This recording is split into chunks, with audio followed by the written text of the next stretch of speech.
Very good. When you're ready. All right, thank you, sir. All right, at this time, I'd like to call to order the North Canton public hearing before City Council here, October 26th, 2020. The time is 6:36. Ben, would you please call the roll? Member Foltz. Here. Member Peters. Here. Member Warren.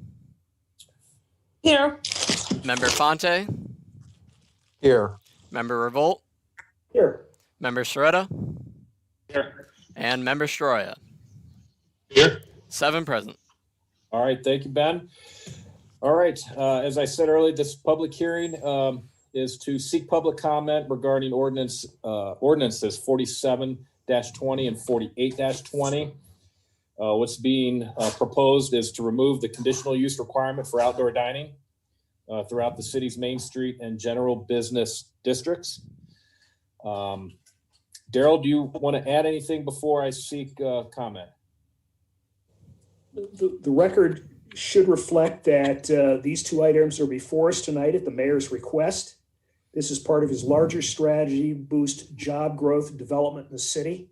It's also a response to the COVID situation, as it will allow restaurants to expand or maintain their services by moving dining outside.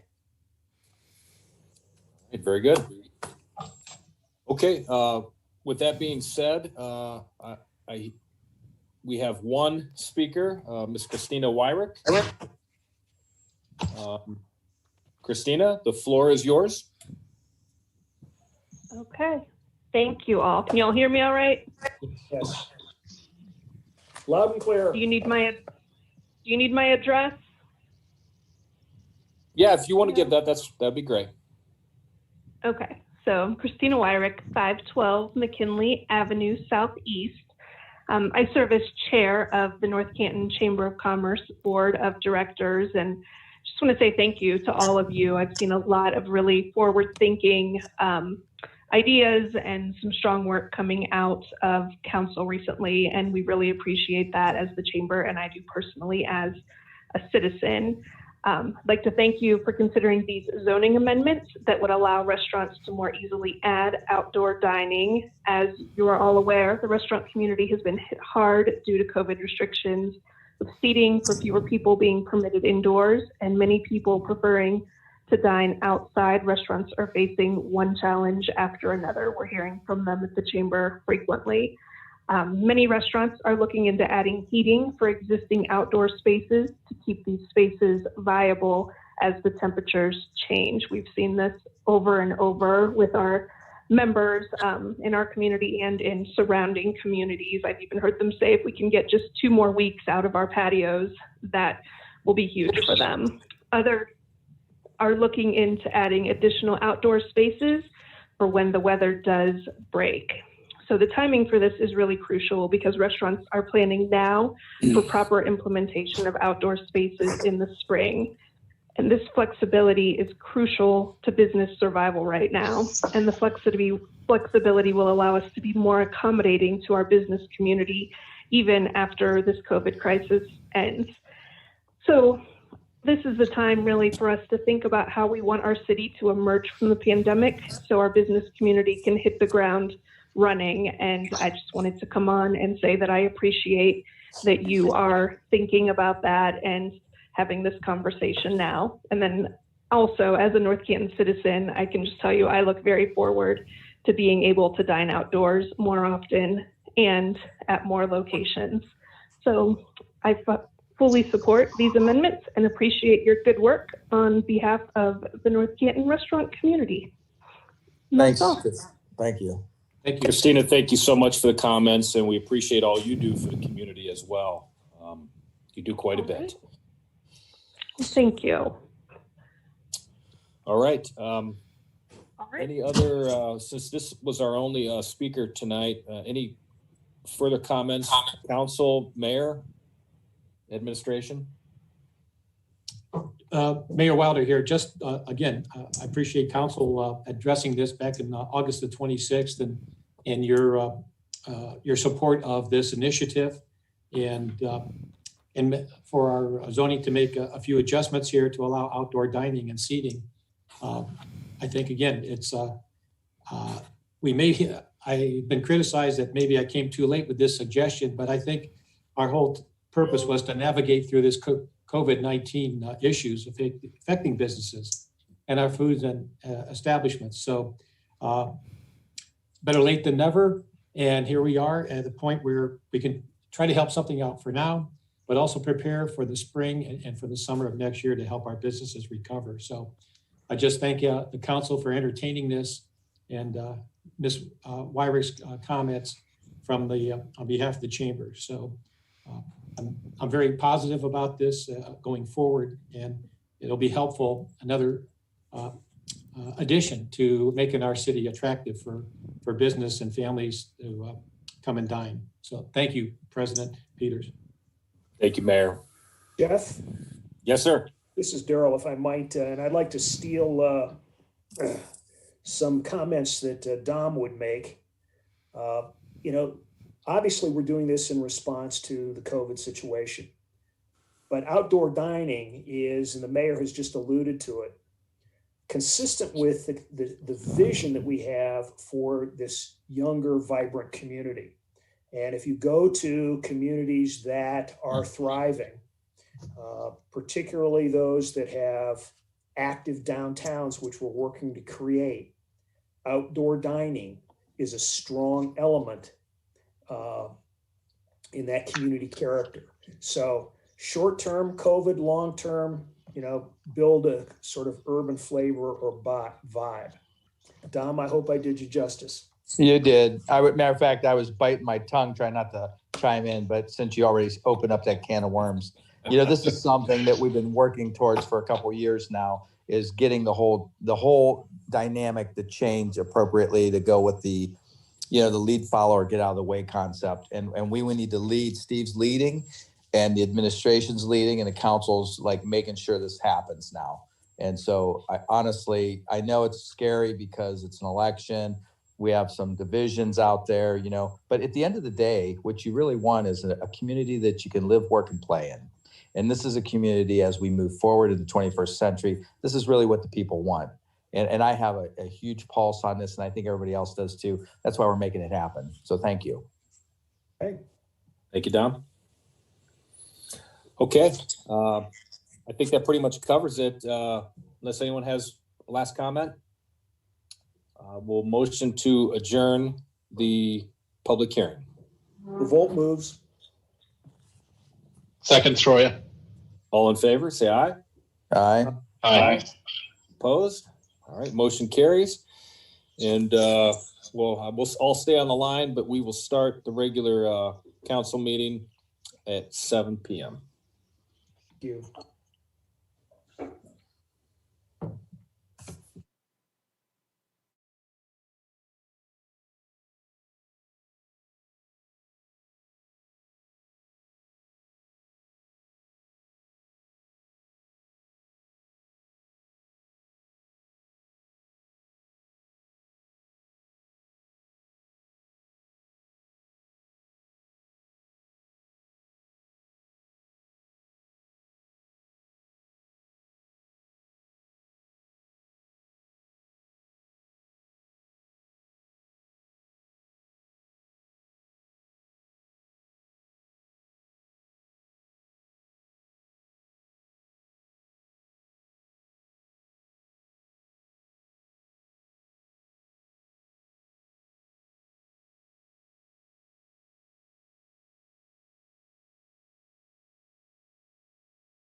Yes, sir.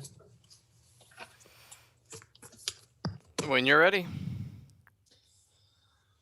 All right, thank you. All right, at this time, I'd like to call to order the North Canton City Council meeting, October 26th, 2020. The time is 7 p.m. Mark, would you like to lead us in prayer tonight? Dom? Mark, I'll do it. Lord, thank you for the opportunity to serve the constituents and the people, our fellow friends and family members. We want to make sure that we give it our level best to do the right thing for the majority of the people. We know there's a divided country now. We want to make sure that no matter what our opinions are politically or the way we think, we can be respectful to one another. And as we move forward, let's do our best to make sure that we all do that, regardless of what our belief systems are. In God's name we pray. Amen. Amen. Amen. Thank you, Dom. All right, at this time, if you would join me in the Pledge of Allegiance. I pledge allegiance to the flag of the United States of America, to the republic for which it stands, one nation, one nation, under under God, God, indivisible, indivisible, liberty, and justice for all. All right, thank you. All right, Ben, please call the roll.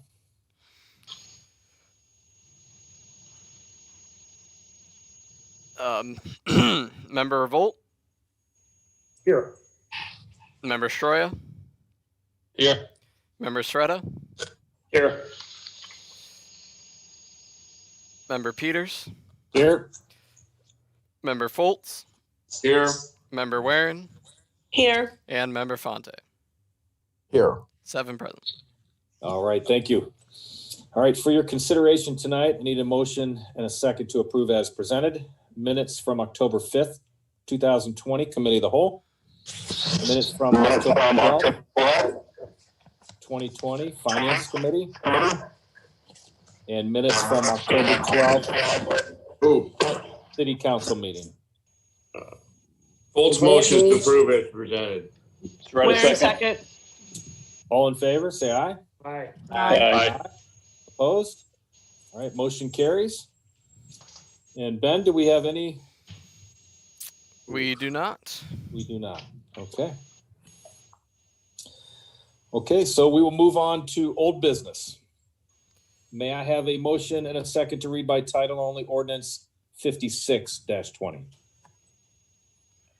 Sreda moves. Warren second. All in favor, say aye. Aye. Opposed? Motion carries. Ben? An ordinance amending and retitling Chapter 1301 Residential Building Code of the Codified Ordinances of the City of North Canton. All right, thank you. Chairman Revolt. Thank you very much, Mr. President. As the short title suggests, this chapter is being retitled from Building Code to Building Safety. It contains a number of provisions, but probably the most significant is the adoption of the most current Ohio Residential Building Code as our code. In addition, there's an address identification requirement. There's a requirement regarding for rubbish and debris. And there's also a requirement regarding the placement of temporary sanitation facilities, in other words, porta potties. This is the third reading. We've had no one speak against it. And I would motion that we adopt the third and final reading of ordinance 56-20. Sreda second. All in favor, say aye. Aye. Aye. Opposed? All right, motion carries. May I have a motion and a second to read by title only ordinance 57-20? Revolt moves. Second, Stroya. All in favor, say aye. Aye. Opposed? Motion carries. Ben? An ordinance to create Chapter 1302 Permits of the Codified Ordinances of the City of North Canton in order to clarify the building permit process. All right, thank you. Chairman Revolt. Okay, this is the third and final reading for 5720.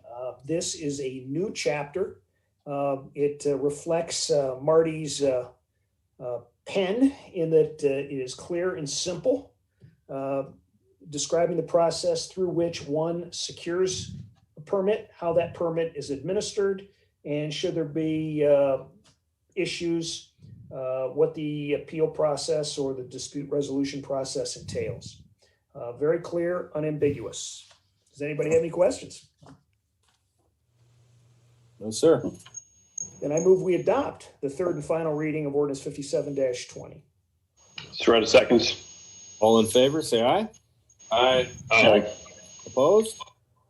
All right, motion carries. May I have a motion and a second to read by title only ordinance 58-20? Revolt moves. Second, Soretta Troy. seconds. All in favor, say aye. Aye. Aye. Opposed? Motion carries. Ben? An ordinance amending Chapter 1303, raising of buildings, specifically Section 1303.07A, fees for permits of the codified ordinances of the City of North Canton to set fees for permits for the raising of buildings, structures, or parts thereof. All right, thank you. Chairman of Revolt. Thank you. This is again the third and final reading for this particular piece of legislation.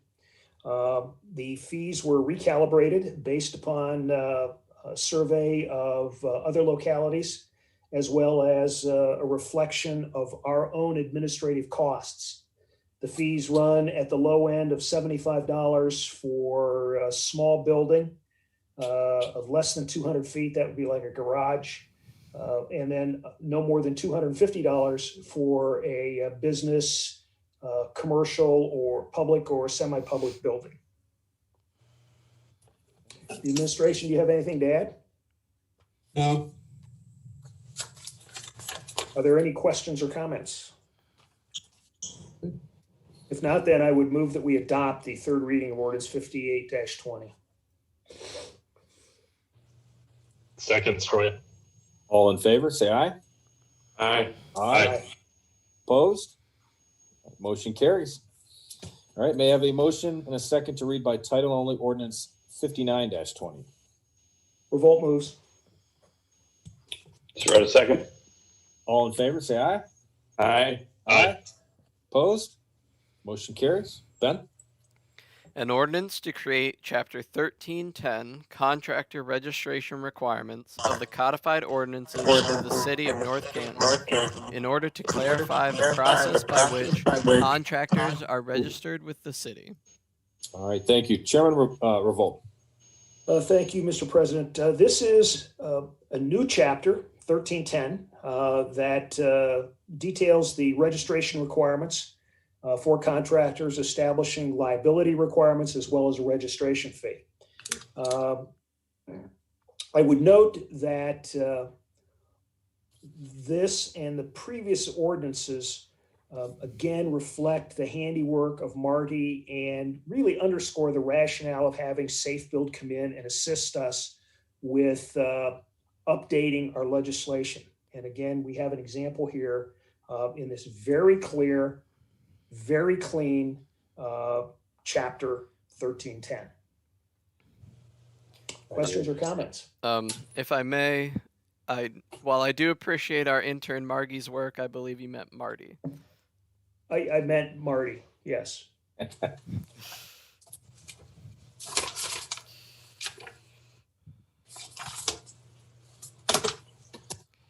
Okay. I move Did you we make adopt a motion? this. I move we adopt it. Soretta seconds. All in favor, say aye. Aye. Aye. Opposed? All right, motion carries. All right, may I have a motion and a second to read by title only ordinance 60-20? Revolt moves. Second, Troy. All in favor, say aye. Aye. Aye. Opposed? Motion carries. Ben?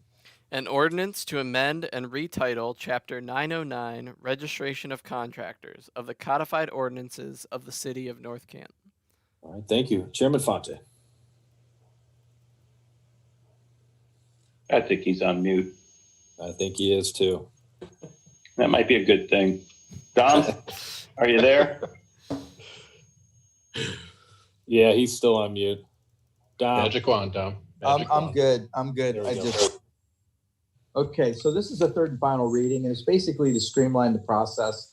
You know, we're adjusting the permit fees, requirements that are required for the public right of ways. So as the contractors, they must register, you know, prior to performing the work, obviously. And so this is the third and final reading. It's $50 for new construction or replacement. And so I move that we, if you don't have any questions, let's move forward with the third and final reading and adopt this into law. Shredder seconds. All in favor, say aye. Aye. Aye. Opposed? Motion carries. All right, may I have a motion and a second to read by title only, ordinance 61-20. Revolt moves. Second, Stroya. All in favor, say aye. Aye. Aye. Aye. Opposed? Motion carries. Ben? An ordinance amending Chapter 907, Street Excavations of the Codified Ordinances of the City of North Canton, specifically Sections 907.02, 907.03, and 907.06, and creating Section 907.07. All right, thank you. Chairman Fonte. Yeah, this is third and final reading also. Again, in the process, thanks Marty and all the people that participated to make it a little more user-friendly for the contractors as well. $100 fee. And also, you know, let's say they do the work and after a period of time it settles. So there's some provisions in there to make sure that the workmanship is good. And also they have to have a performance bond and so forth. So I would recommend at this point, if you guys are okay with it, ladies, let's approve this and make it law. Third Sounds like a motion to me. Is there a second? Stroya second. Revolt seconds. All in favor, say aye. Aye. Aye. Opposed? All right, motion carries. Moving on to new business. May I have a motion and a second to read by title only, ordinance 47-20. Revolt moves. Shredder second. All in favor, say aye. Aye. Aye. Opposed? All right, motion carries. Ben? An ordinance to amend Chapter 1145, Conditional Use Regulations of the Codified Ordinances, specifically Section 1145.06, Schedule of Minimum Lot and Yard Dimensions for conditional uses in commercial and industrial districts, and Section 1145.07, Supplemental Regulations for certain uses as more fully described below. All right, thank you. Chairman Revolt. 4720 and the companion 4820 were the subject of our public hearing at 6:30. Both of these will facilitate an expansion of outdoor dining in the city. We believe these are consistent in response to the COVID emergency. We believe this will help restaurants maintain their business. And more importantly, as Mr. Fonte has frequently suggested, these pieces of legislation reflect our desire in creating a more urban, more pedestrian-friendly community of which outdoor dining is a component. Are there any questions or suggestions at this time for the first reading? Seeing none, I move we adopt the first reading of ordinance 20-20. Shredder seconds. Ordinance 47-20. 47, I'm sorry, 2020. Yeah. All right, we have a motion and a second. All in favor, say aye. Aye. Opposed? All right, motion carries. All right, may I have a motion and a second to read by title only, ordinance 48-20. Revolt moves. Shredder seconds. All in favor, say aye. Aye. Opposed? Motion carries. Ben? An ordinance to amend Chapter 1137, Business Districts of the Codified Ordinances, specifically Section 1137.03, Schedule of Permitted Uses, to remove the words "in completely enclosed building" from the restaurant use under retail/services. All right, thank you. Chairman Revolt. Again, I think I've said just about everything. This removes the requirement that the restaurant be inside. Are there any questions or comments? Seeing none, I move we adopt the first reading of ordinance 48-20. Shredder seconds. All in favor, say aye. Aye. Aye. Opposed? All right, motion carries. All right, may I have a motion and a second to read by title only ordinance 66-20? Revolt moves. Second, Stroya. All in favor, say aye. Aye. Aye. Aye. Opposed? All right, motion carries. Ben? An ordinance authorizing appropriations for current expenses and other expenditures and related one-time permanent transfers of monies made to various funds for the period beginning January 1st, 2021 and ending December 31st, 2021. All right, thank you. Chairwoman Warren. And is she on mute? Okay, are we good? Yep, I can hear you. Okay, great. Okay, this is the first reading of our annual budget process, and we are doing it a little bit different this year, and that goes along with the different structure that is going to happen moving forward. And thank you for everyone that was able to meet with Gina. That was great, and I think it gave everybody a really good chance to suggest different things. I know Mark suggested like looking a little bit further back and having some of those numbers so that we could see, say, from 2018 until now. I know that some people want more money for the Portage project, right, Doug? That is correct. Thank you. That is correct. And so just some different things came up and we were able to meet. I think we started it off really well last week with hearing from the mayor and then the director of operations and then the director of finance, just what their responsibility they felt towards the city were, what their goals were, what their objectives were. And we'll see that throughout the budget. We'll see an increase in the amount for jobs. We will see almost $2 million in appropriations for capital projects. The land acquisition, I'm going to have Gina talk a little bit about that because I think that $4 million, it hits us all a little bit differently, I think, and to see that kind of keep coming up, obviously, in spreadsheet after spreadsheet. I wanted to talk about that. I know we talked about last week the 3% increase in looking at the COLA and how that affects the numbers, and Gina was actually able to give us the total amounts for that. So I think that we all may have some questions, and I think maybe Gina, if we could start with maybe a couple of the questions that I had or that I knew a couple other people had, we could start with that. I have the workbook opened as well, so I can go to certain pages from either the hard copy or online. One thing that I thought was really interesting, it was neat to see, were the stories that are being built. And if you can go to the stories and then go like the table of contents, for example, when I looked up the fire levy, it says the city receives over 500 fire calls and performs nearly 2,000 fire inspections. The continuing fire levy of 0.5 mils was voted on X amount and provides, 190,000 annually, blah, blah, blah, blah, blah. I only say that because that's just something that has truly never been a part of the budget that we could see on such a firsthand basis and really, I think, explain it to our constituents. They can look at it. We can say, hey, take a look at this page.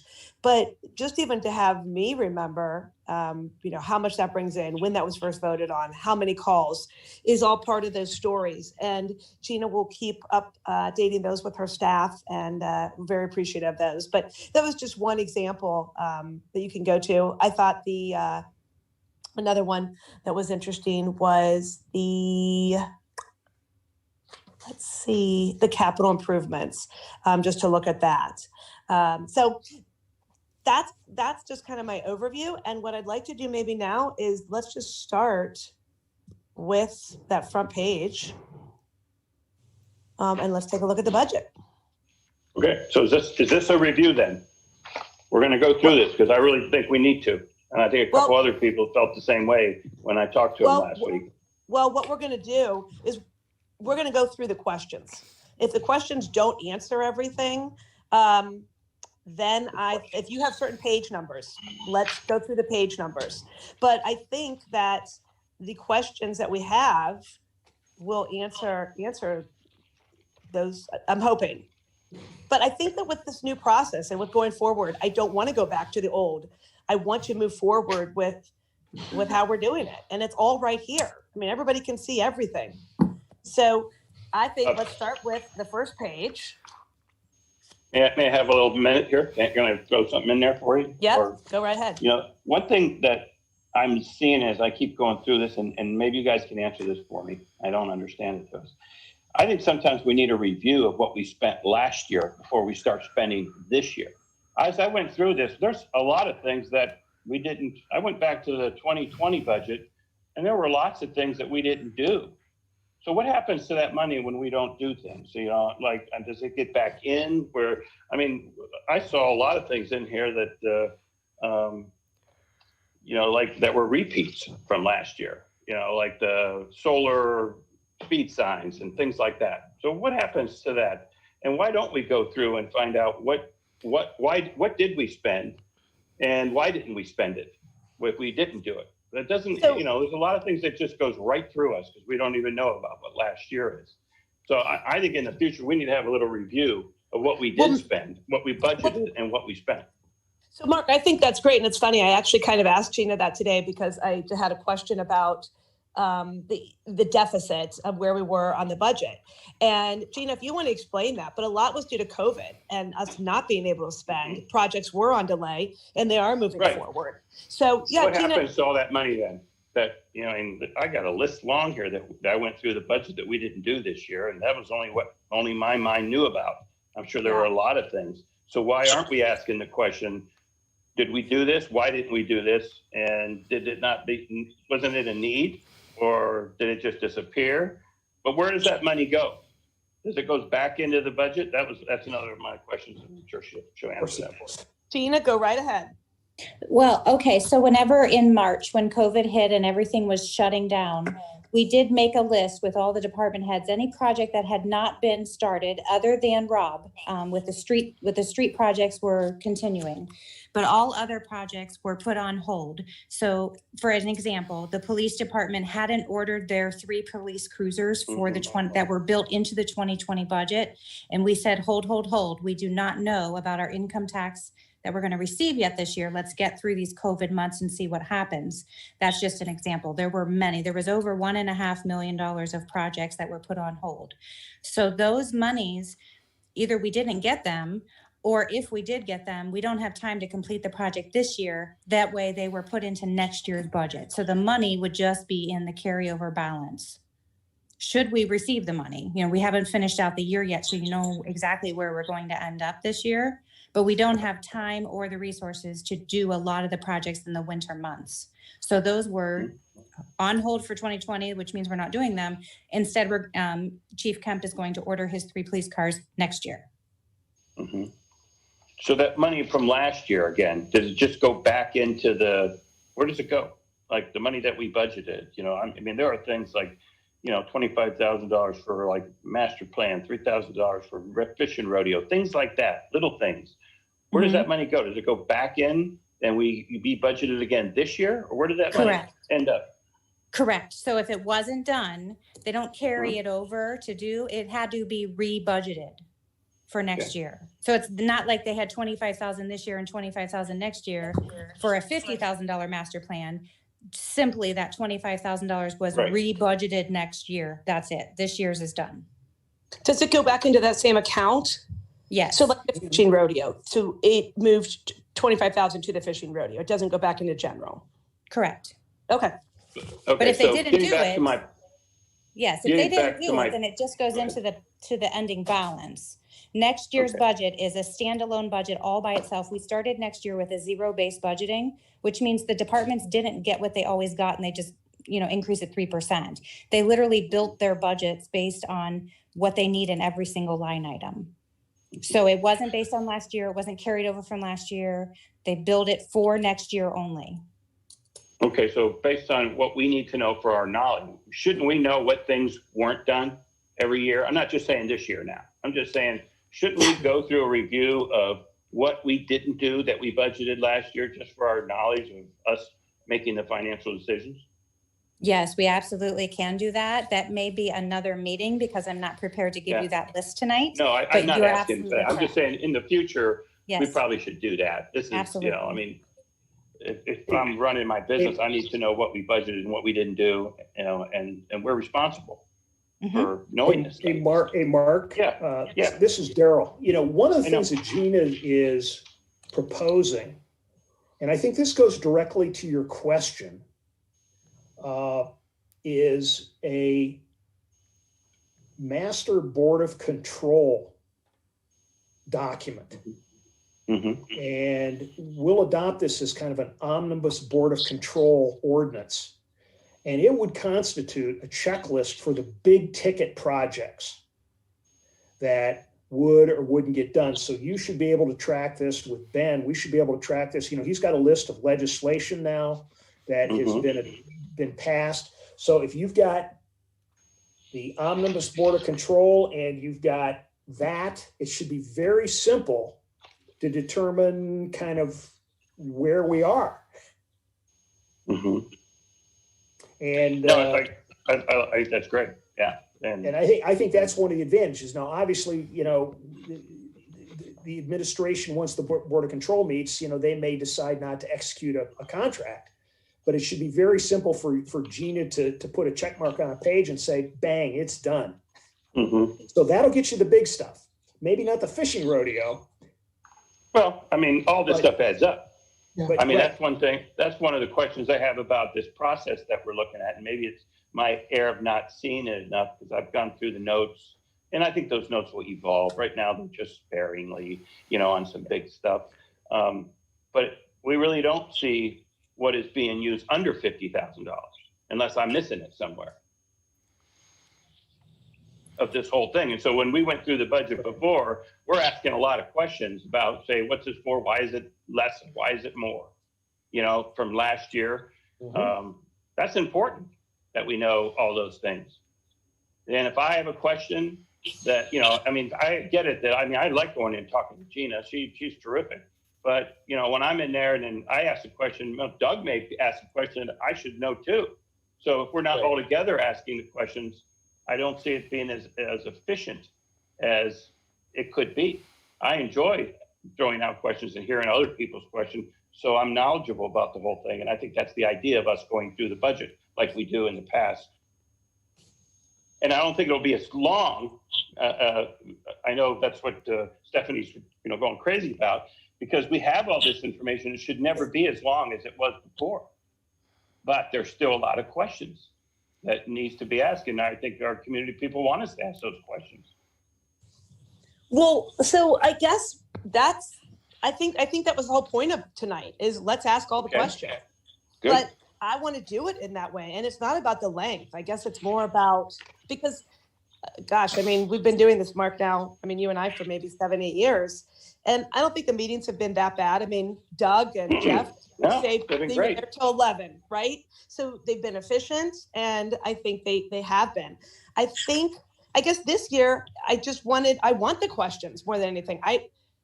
And the notes, if you want to look at the stories, like you said, they're building. We didn't even have that before. So I think what's online is a greater explanation than what's there. So I think let's start with the questions, or if we want to start right off the bat and look at the budget. Okay, I'm just, again, asking that same question. Last year, we have all those little notes that tells us all the spending. This only tells us things that are $50,000 or more. Right. Oh, I see what you're saying. I see what you're saying. All those little notes really helped us understand what's going on with things. Doug, go ahead, Doug. I'm sorry. I see what you're saying. I had a busy week. I got to see Gina, this afternoon, which was very insightful and informative, and I appreciate that. But what I saw versus my hard copy, I wasn't able to get on the online and look at this, the online budget. And I think the stories, Mark, what you were talking about, you gave us more detail about what was going on in those different department funds. And I think that is helpful. We don't want to create additional work, but then again, we want to be able to review what we passed as a budget, what was spent. So we fully understand that some things didn't get done for whatever reasons, COVID, or we chose to go another direction, or maybe the prices weren't right, or, we decided to do something else in certain departments. I think that's critical. And, hopefully there's a way to do that so we get in a comfort zone with that, because, when I look at my budgets at work, and it's a $4 million budget, I'm looking at what's appropriated, what's not appropriated, what's encumbered, what's not encumbered. I know what's going on every month. And I'm sure that information's out there. It's just we don't get it in a format that we can readily review as we did before on those 8.5 by 14 sheets. We just went through methodically, as Member Soretta said, and we all asked our questions more on capital, but maybe if something grabbed our eyes about what are we doing here, and then we knew that for that department, it carried on to every other department. So I think there is value in that. And I think there's a lot of value in what you're doing now with the budgets, being online, and it's very concise, and, trying to do, not trying to, but just a review on what we're doing with expenditures for Board of Controller. I think that's great. So I think there's a way to get to where we're all happy to review this and move forward. So I agree with a lot of Mark's comments on this.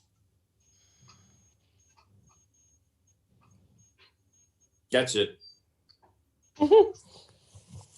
Anybody else have any way in on anything? Yeah. Yeah, no, I agree with what Mark's saying. It's just that we're doing it a new way, and we want to make sure that we're thorough enough for our constituents, because that's our responsibility. We're allocating and spending the money. So we just have to make sure we're clear on it. So, but I think the new concept, once we get our arms and hands around it, I think it's going to be pretty good. Like when I was saying, and I talked to Pat today, I didn't really need to call Gene at this point, because I only had one question: is when are we getting more LED bulbs out there in all our public lighting? Because the budget's like, 144, 150K, something like that. And Pat says they already have it, heading up the road to Orion from 7th Street. And now we're going to work on the southern part. And, it's just like a process. But I was happy to hear that, because I want to see if we can, save money, obviously. So, but thanks, Steph, Mark. can I jump in here real quick? Yeah, go ahead. Well, my comment to this is, and I met with Gina last week as well. The big takeaway for me, and I know it's been said a couple of times, that we owe it to our constituents to talk about it and dissect it. And I totally get that and understand it. But what's nice about this is anybody in the city, anywhere, in the state can get into our budget and look at it and view the stories and see why and how we're spending the money and doing what we're doing. That, I think that is a beautiful thing. That is about as open government as you can get. And it's just really cool. It takes a while to get used to it, as well.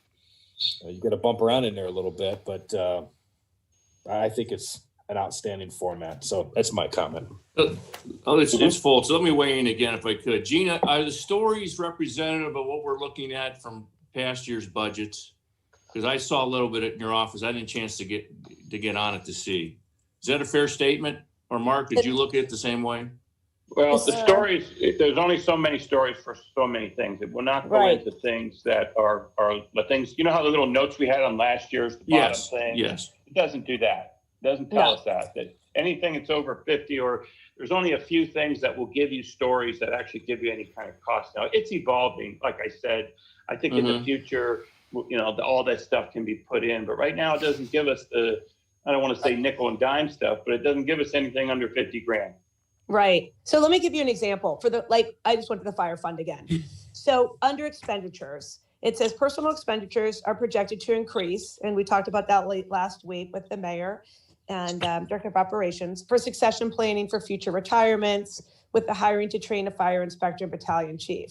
Had the cost of employing the battalion chief will be shared with the EMS fund, representing the shared responsibilities. But I know what you mean, Mark, is if they had, I don't know, they needed a different life vest, or they needed a different cart that was, say, $12,000, it's not there. And we should know that, right? Shouldn't we know where the money's going? I don't care if it's 12. I mean, I'm not going to get into the small stuff, but there are a lot of things in here, 20 here, 20 there, 35 there on our old one that we don't see on the new one.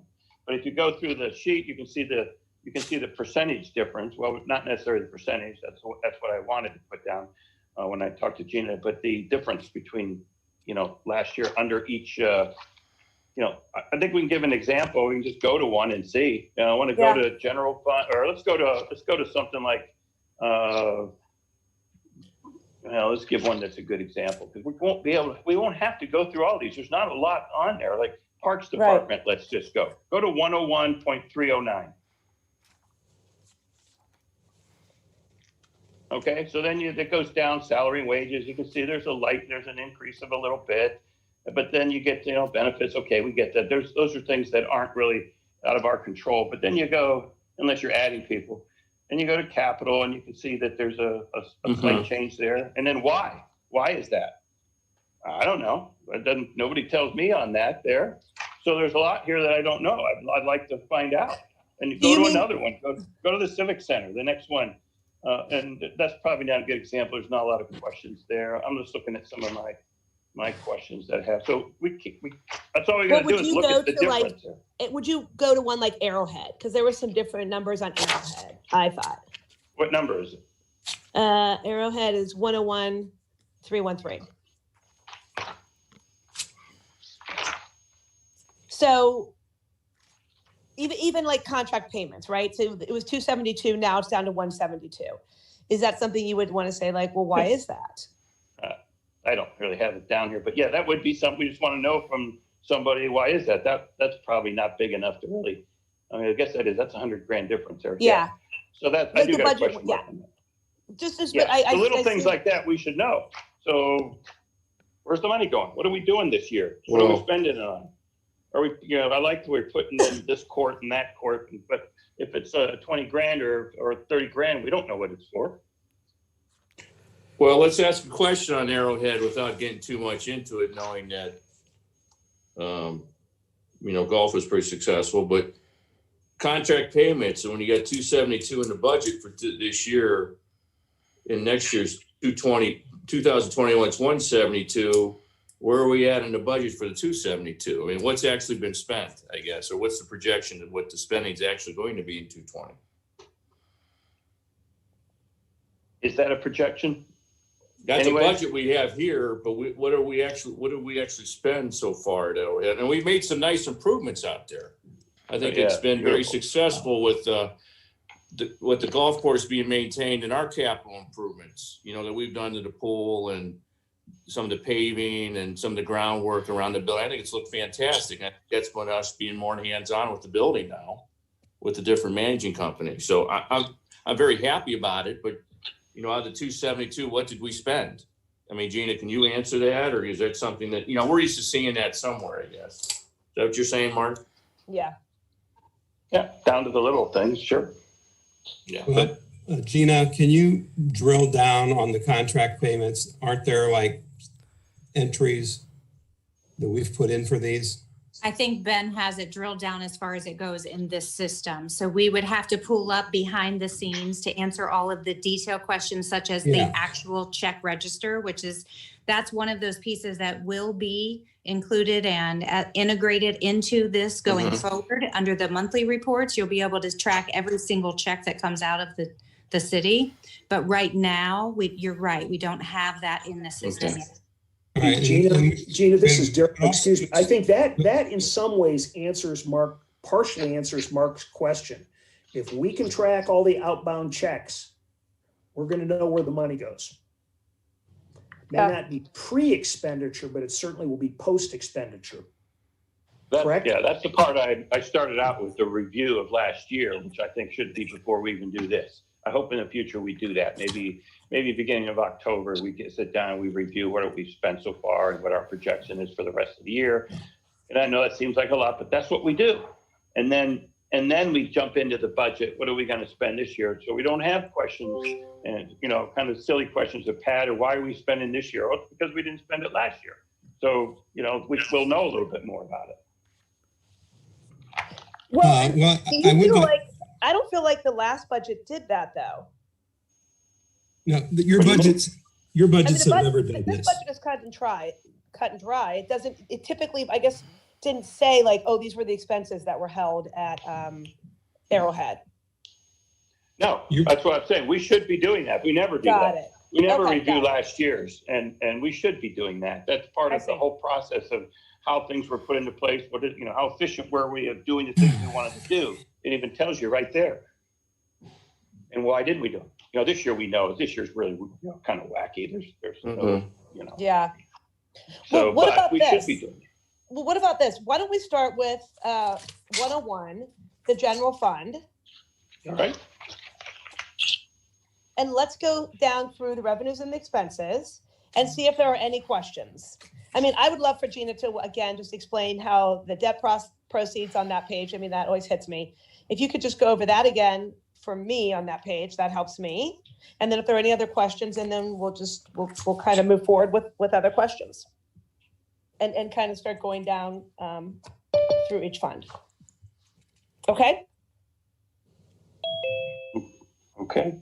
All right. So Gina, if you wouldn't mind just again explaining how that stays on the budget and where it goes. Oh, sure. So the 4.5 million debt proceeds from notes, that is the Kmart property that we purchased with economic development bond anticipation notes. They were 1-year debt. So we will roll those debt proceeds. I think they are due in May of next year. So either we would sell the property, and if we haven't sold it by then for economic development, then we would roll the debt on that with another 1-year note or longer, depending on what the plan is for that. So you'll see a debt proceeds of 4.5 million, and you'll see debt payments of 4.5 million in the general fund. Mm-hmm. Okay. Okay. Any other questions on? Tell me, what does intergovernmental mean? What is that? So in the revenues, the intergovernmental revenues are things like the local government fund. There's a amount we get from the county allocation. There's an amount we get from the state allocation. Those are just general revenue funds from the state. And then also in local government are liquor permits, hotel motel tax, and then we have some state and federal grants that we receive. So anything that comes from another government entity is intergovernmental revenue. If we want to open up, go ahead and open up the next one, Ben. Yeah. So charges for services, those are all of our rentals. Yeah. You'll see, of course, this year is pretty low, and that's because of COVID, obviously. So I wouldn't use 2020 budget as a normal year. We budgeted 2021 based on what the 2020 budget was. So we're trying to predict a more normalized year. And if that should change during the year, then obviously we would change those revenue projections as well. Fines and forfeitures, if you just want to keep going down the general fund revenues, those are police fines, basically. We have a few mayor's court collections that are still out there lingering on old tickets, but for the most part, it's police department. And then all other miscellaneous, those are like if we had an auction this year for 2020, so you see proceeds from sale of auction went into the general fund, and those were assets that were purchased by general fund. You'll see that in other funds as well. Gina, I had a question. It's Foltz, Councilor Foltz. Go back to 600 charges for services. So this is something that's, I think I'm following. So in 19, we actually brought in 191,602. That's a hard number because, we've passed that fiscal year. But when you go to 69,200, you actually reflected that in this year's budget because it changes without rentals, correct? Correct. The 2020 budget is as true as it was prior to the committee meeting last Monday. Okay, so you've made some modifications on that budget already.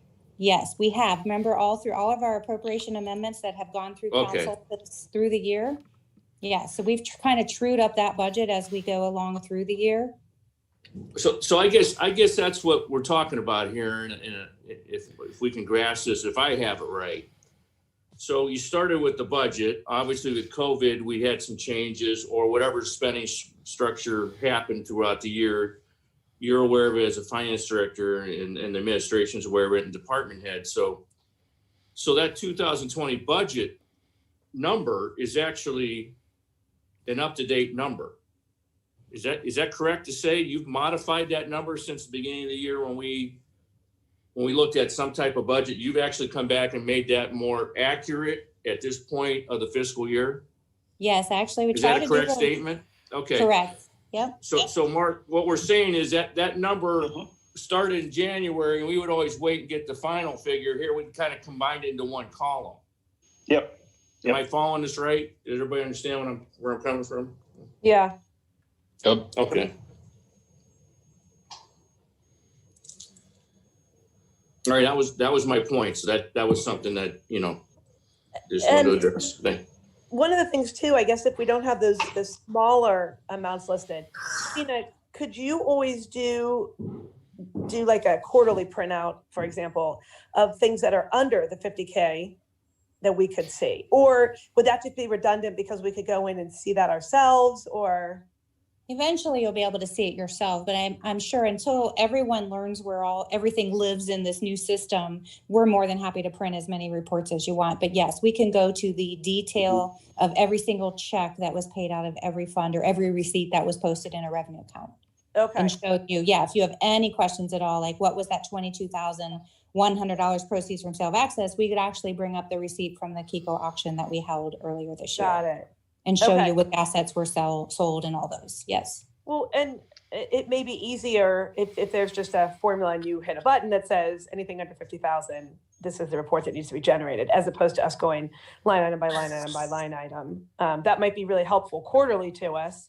And then if we wanted to go in and really dive deep, we could do that on our own. But if we had just that basic printout, I think that would help. Oh, yes, absolutely. Do you like that idea, Mark?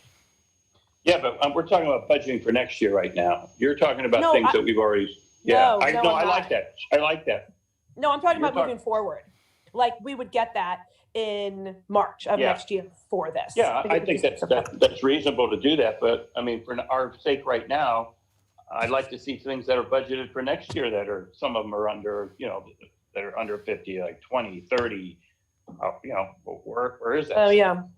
Yeah. That's what I'm looking for. Not, I agree, we should know all this stuff, but I don't, compared to the last one, which I did like, I like this one better if it has that.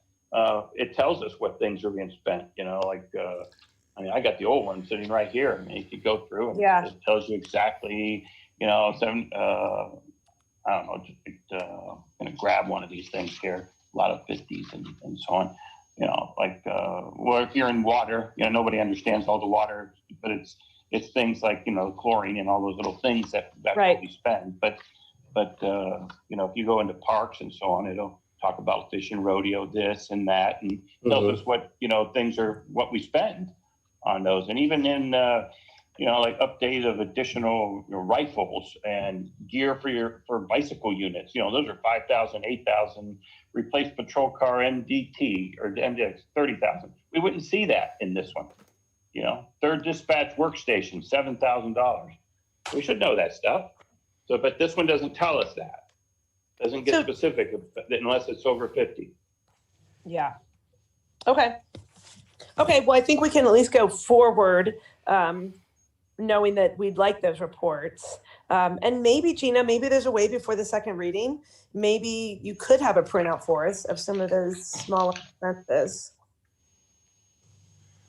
Yes, we can. Actually, I know Tracy's on the meeting with us tonight, and we can actually maybe pull up instead, or we could even do it tonight. Tracy, if you're prepared to do that, we can pull up those back screens that. But we have another readings. We have a couple more readings. Why don't you get them to us so we can see them on paper rather than put them up. And that's the problem that we have. We're trying to take an online system and print it to paper, and it doesn't work like that, unfortunately. So these are you were saying that. The screens that the department heads entered all of their detail, and they put the descriptions in there. Unless we write the stories, it's not going to print those, but we can discuss them and bring them up on the screen and talk about every line item that way if you'd like. We have that access. Unfortunately, it's not anything that prints out until we write the stories. Right. Okay.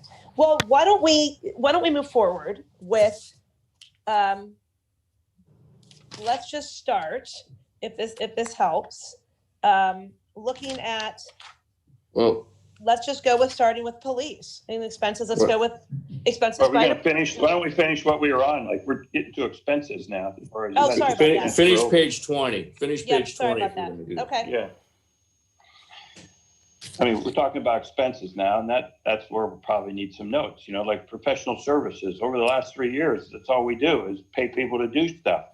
You know, it was $500,000, now it's over 100% increase, and it's probably 75% increase from the year before. This year, it's still 16. What are those for? You know, we don't see that. right. So No, the that's good. general, But the general you guys, fund let's stop saying the things we don't see. Let's say, this is what we have tonight. So let's work with it and let's ask those questions. If we all Okay. have certain questions, then let's focus on that. Gina's on the phone, Tracy's on the phone, the mayor's on the phone, director of operations. We're going to get those answers. So let's not worry about what we don't see. We all have questions, and then let's keep moving forward. So the general Okay. fund, if you want to look at expenses, these are just categories. The general fund has lots of personnel. You're right. Lots of purchase services. You're absolutely right. And instead of looking at these are like 3,000 or 30,000 level views, to the left is the list of each department. And if you want some of those details, we can either go here and look at the views, or if you want the stories, then we need to go into the stories. And again, we haven't written all of them. We're working on it. But Ben, can you go maybe up to the stories? And let's look at see underneath police. Yes. So let's click on the police department. Let's just go through and one by one or however we want to do that. And so this will give you in the red, I'm telling you some of the departments that we combined. So the dispatch was separated out of police department. So you'll see the history is a little bit different in prior years because in 2021, we pulled dispatch out into its own department, which is 104. But at the same time, police administration was this tiny little department that had some office supplies and used to have a secretary. We rolled that in with the police department. So we're trying to make some modifications that make a little bit more sense with the way that things are operated now. So that's the red, but then up above that, we talk about the different things that are happening in this year's budget. So in the police department, Chief Kemp wrote his story up on the top. So he tells you how many full-time officers we have is 25, what exactly they do.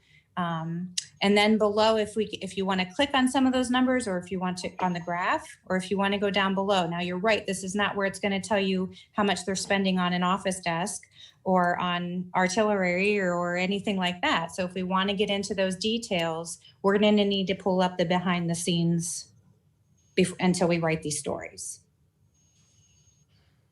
So you can see the variances on the right. You can see, of course, 18, 19, 20 budget, and then next year's proposed, and then the you can drill down those a little bit more into each, as you click onto each expenditure, but it's not going to give you the checks yet because obviously we haven't uploaded any of that detail. So that's just the 101 general fund police department. If we want to go through each page, or if you had any questions about any of them, we can do that. We can do it that way. I wouldn't look at general fund as a total because that is all departments, purchase services, all department salaries. General fund just has so much detail to it, but I would look at each individual department. So let's maybe wait to go department by department. I like the idea of sticking first with expenses, and then that helps us go to the departments because we are going there. But let's go back to expenses if we're okay with the police or the professional services at this moment. Or are there other professional services, Mark, you had wondered about? I know the mayor had talked about a number of professional services that he wanted to hire. Yeah. Or even a breakdown of that. Okay, so Ben, can you click on the one right below that on the left, general fund expenses? On the left of your screen? Yes, thank you. And then expand all under the, up on the graph on the top, I'm sorry. Can you click on the purchase services? Download. Yeah, and then And then now that's going to give you everything that is included in purchase services, and you can scroll down to see the numbers. And those are all of the things that count as purchase services. It includes the utilities. It's not going to give you that we pay AtNet for computer services, but it's going to tell you, the different types of services we pay. Is that So that's helpful? purchase services, Gina. I think we're talking about professional services. Are those the same? Yes, they are. So there's it's actually in the audit terms, there's supplies and materials, and there's purchase services. Purchase services are anything we pay anybody else to do. So like the utilities is a purchase service, or a contract for service, like a professional service. That would also be a purchase service. Gina, when I look at the 2021 budget, that 1.625,200, how do you get to that figure? So if you drop down and open up professional services, it tells me there's 4 different departments using professional services, and we would need to go into each one then, which you're right, you cannot do from this page. Yeah. But it's 1.4 and the 142,000 added together, so a total of 1,625. Okay, and do we know what the 1.483200 is? Not from this page, we do not. We would have to go into each department to be able to see who is using purchase services. So we could go, if you want to go back to, I'm sorry. So that's more than one department, obviously.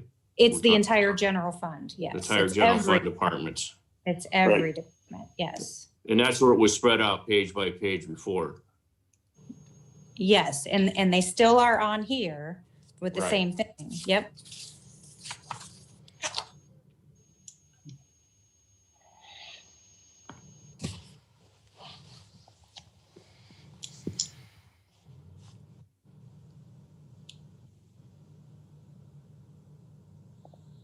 If we're still looking at expenses here, I only have a few questions about a couple of these, like, contract payments. If you look at 2000, and these are just things I just want to know. I mean, it's not like I'm questioning anybody under oath or anything, but 2018, we had 10,000. Then we went to 83. Now we're at 344.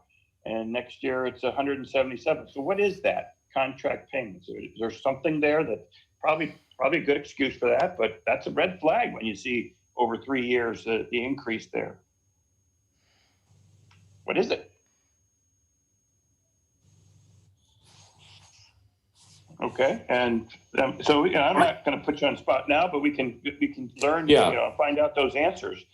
The other questions, little stuff like postage. It's 100% increase over the year before to this year, and that's probably maybe due to COVID.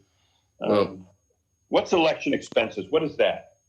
I have a question about that because I have no idea what it is. The county auditor charges every district who has anything on the ballot an election expense. So it's just an automatic deduction. Yeah, good question. I mean, good answer. I mean, that's little things I need to know. That's why we should be asking these questions. Yeah, good questions.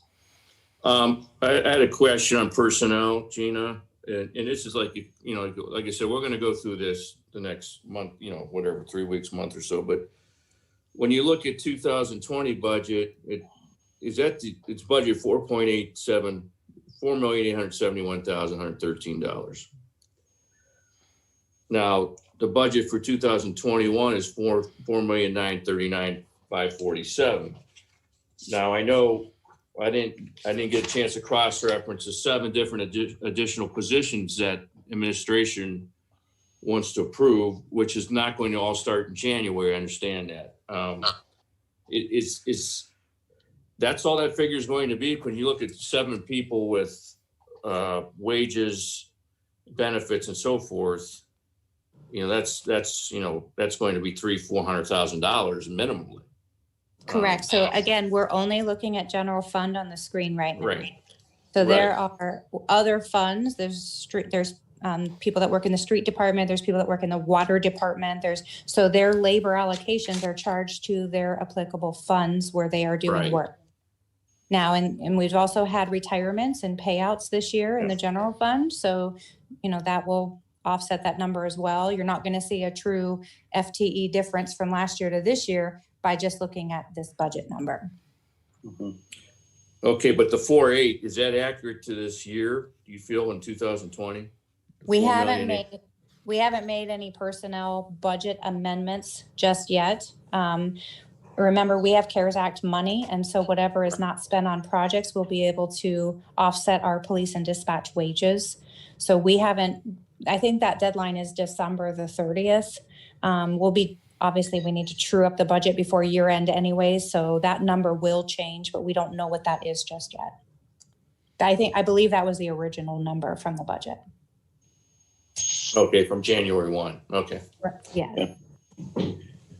Last question I have on this page is the last thing, miscellaneous expense.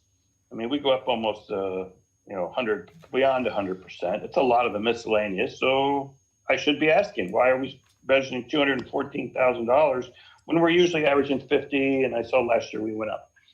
Those are the kind of questions I think we need to know. And hopefully that shows us in here. Yes, under miscellaneous, there's a real property taxes line item, and I need to look and see what that is. Again, normally stuff that says anything about property taxes is a charge from the county auditor's office. That is a deduction from our property tax settlement. So that comes on our, remember last meeting, we accepted amounts and tax rates. And so this was part of the green sheet. So we would have to go back to the county and find out exactly what that charge is for. Arrowhead. Oh, Okay, correct. see, that's all we need to hear. Yep, those are taxes due for that. You're absolutely right. Now, do you feel like, because I like that Mark asked that question, on the other budget, would that have been in there, Mark? Would you have seen that that was from Arrowhead? Well, there's usually some notes in there. If it was that extreme, I'm sure that note was been there because we're going to ask all these questions on extremes, and we would have needed some sort of explanation. And I think that's what they were doing. So maybe that would have been under the Parks and Rec, like the Arrowhead, right? Okay. Details, right? Yep. Okay. And some of these details, it doesn't matter if it's 50,000. The details are on the stories. Not all of them. Again, I know we haven't written them all yet. We're getting there. Yeah. But for the most part, you can find a lot of the details of the variances on the stories pages, rather than these views. Right now, we're looking at the reports and the views, which just gives you the numbers in the general ledger accounts. But if you go to the stories, a lot of those details will be explained if they aren't right now.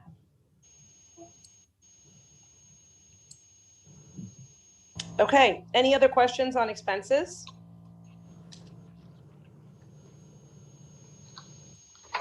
Gina, any last comments from you on the general fund expenses and the increase or anything that you want to comment on? No, one of the things that we look at when we present the budget, and I know we've worked with department heads for a couple of months now to get a budget that we are comfortable presenting to council, but the target carryover fund balance is 25% of our revenues for the year. So of annual revenues, we target 25% carryover. This budget is, and this is back on page 4 in your document, which Ben, if you want to look online, it's in the stories table of contents, and then that heading up on top that says budget brief, and then scroll down to the bottom. Can you keep, oh. This is as far as it lets me scroll. I'm sorry, it's on the yellow, on the, yes, and then scroll to the bottom. So the budget summary of all funds. And this is, again, what you see every month when we are doing budget amendments. We try to keep this is kind of our summary check. And so on the right-hand side, the general and income tax combined needs to have a carryover at year end of 25%. That's just a best practice general fund to get us to the April, which is the city's big payday when we get our income tax filings. So that gets us 25%. This budget is presented with 29% carryover. So although it looks like, and we are budgeting to spend more than what we're bringing in current year, and a lot of that reason is because of the COVID holds that were, carried over into next year because we didn't get to do them this year. We're still ending the year with an adequate general fund balance. And that's probably the most important thing, is that we're hitting that target. And I know the administration has worked really hard to get the budget to that point. Lots of cuts were made to get to that point, but we wouldn't have presented something that wasn't there at least. So I did want to make that point. And then the ordinance we did set up in the same fashion as the audit report at the end of the year. So everything will roll together. It's one budget that rolls into year end and that's audited that way. And so it's all in the same order, and if the layout is nearly the same, we tried to keep it as simple as possible, but I understand it's all very new. So I appreciate your patience as we go through and learn where everything is in there. Thank you for that. Mhm. Okay. Okay, so if we move now on to police enforcement and administration, were there any questions kind of going through those two, police enforcement, police administration, police school services, and then dispatch, as she mentioned, is different, and that is under its own fund for this year. I just got a question on the police school services, and I think I know some of the answers there. You can see 2018, we were at 34, and we went to 182. These are for resource officers, I'm assuming. Right? Right. Correct. There's Okay. 2 full-time SROs. Mhm. Okay. And it also includes the crossing guards. And Gina, somewhere you have a revenue graph that shows the money that we receive from the school for those expenditures. Is that correct? Yes, so that would be included in the general fund grants. We call them grants because it's a cost share. Correct. Gina, how much is that approximately? We have a contract that bills for the amounts, and I don't have that in front of me right now. I apologize. I can pull those up. Okay. It was a multi-year contract. That's okay. About 75% of their cost Okay. is borne by the school. Okay, thank you. Good to know. Typically, how do other school districts do this kind of thing? Are we, very, giving on that, or do other people do more or less? It'd be interesting to find that out. You don't have to answer that now. I'd be interested to see what other people do. We're not the only city that cares a lot about our school systems and want to help them out as best we can. But it would be nice to know, maybe Ben, you could get on that and find out, how do other schools do this kind of thing? But we can move on. I don't mean to hold you up.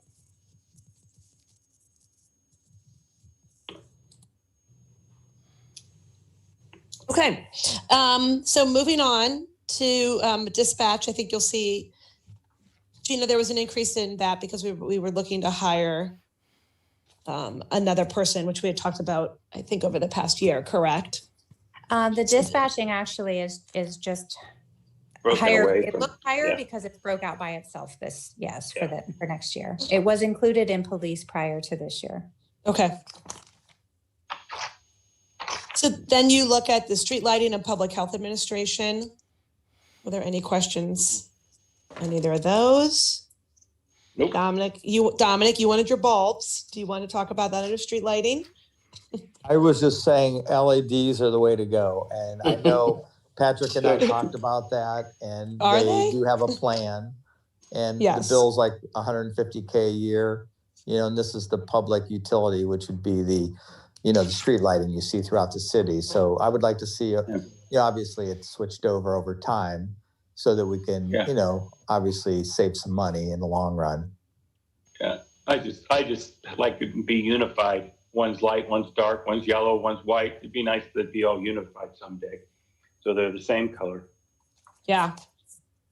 Patrick, Dominic- you could chime in on that because we talked about that today, actually.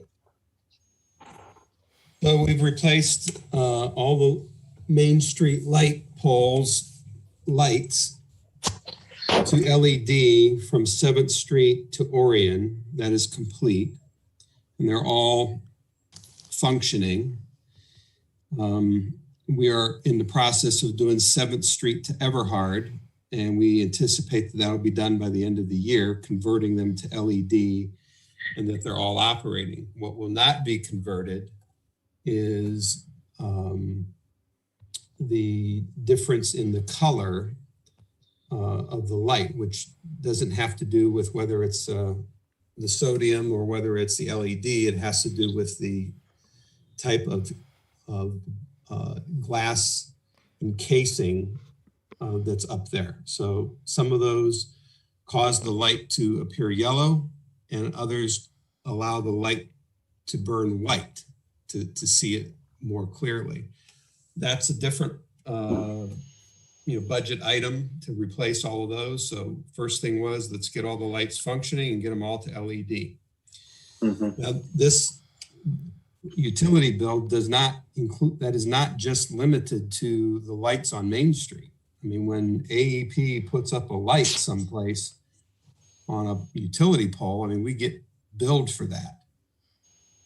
So it's not just $142,000 for all the lights on Main Street. It's all the lights in the city that are street lights that are not necessarily decorative street lights, but there are other street lights that are out there that are not on decorative poles throughout the city that we get a bill for. So as many of those that are redundant or unnecessary, we have tried to remove them because it lowers the operating cost of the city. So a lot of those are still high pressure sodiums. I'd like to see those eventually switch over to LEDs, which obviously are supposed to last. Those are not our time. lights. But I mean, I would think they would want to switch them off to LEDs over time. I know a lot of the cities are doing that now. Yeah, but that's American Electric Power. Maybe I should reach out to them then. I'll reach out to them, see what we can do. Okay, Dogwood Pool Shelter. Yeah, is that where you're headed next? Go, public. Yep, no, that's good. Yeah.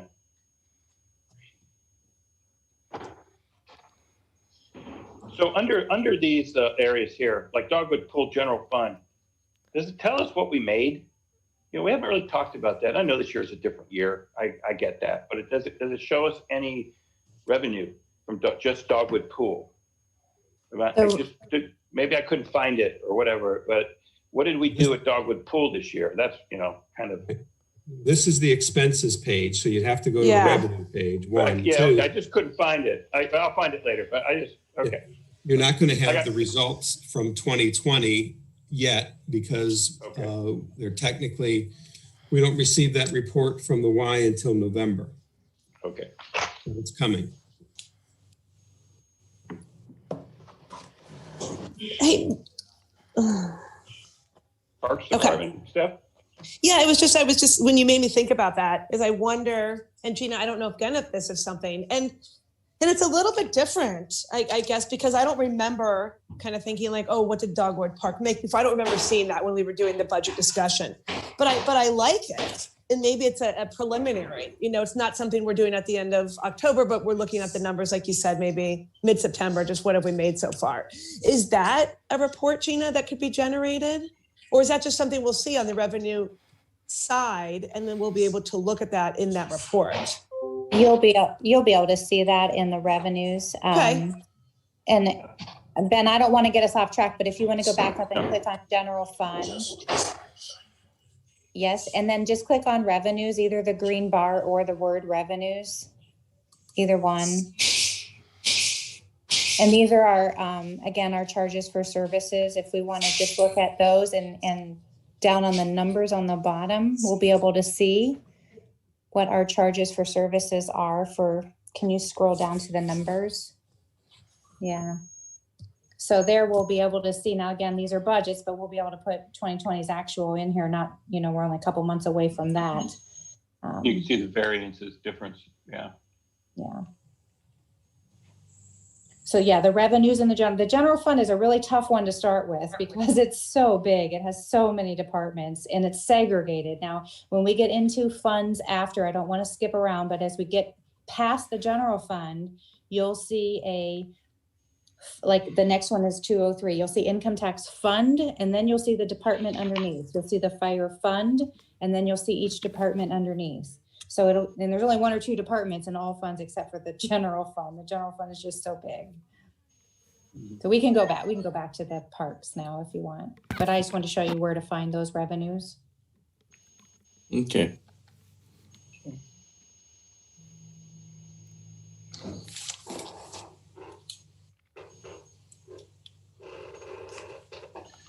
Okay, so parks, Steph, is that where we're on? Yep. And, So I've got, if you're on page, I got 34. Yep, 34, So 35, right. Yep. So if anyone has any questions,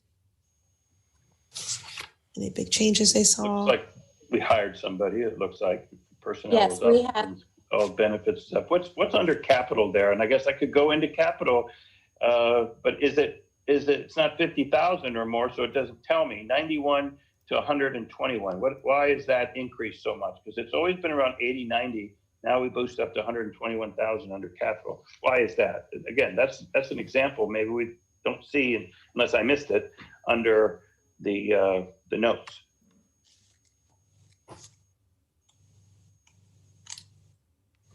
No, we would have to go into the detail and find what is budgeted for that in that line item. Okay, let's move on then. Anybody else have any questions on any of those? Civic Center? I got nothing on Civic Center. All right, the rec department? So the 311 and the 312 departments for rec have been rolled into the Parks Department for next year. So you'll see zero budget. Well, that's why the budget increased it in parks, right? Correct. Yeah, they were really small, tiny little budgets. So we moved them into the Parks Department. Right. Okay. Thank you. Okay, and then Arrowhead Golf, sorry. I got nothing. We already answered something there. Right. Okay, now let's go into building and code enforcement, if there are any questions there. So we moved, again, and this is more of a combining, the Planning Commission and the zoning and building standards, the 414 and 415 right below that, truly aren't budget authorization committees. So they are managed by the building department. And so we have rolled those budgets into the building department. So licenses and permits now also includes planning and zoning.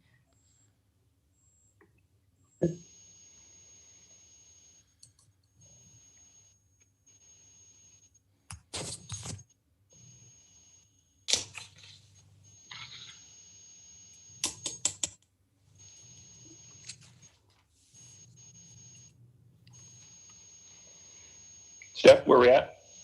Moving on to community and economic development. Okay. Pat, will we be doing anything with the chamber in that regard?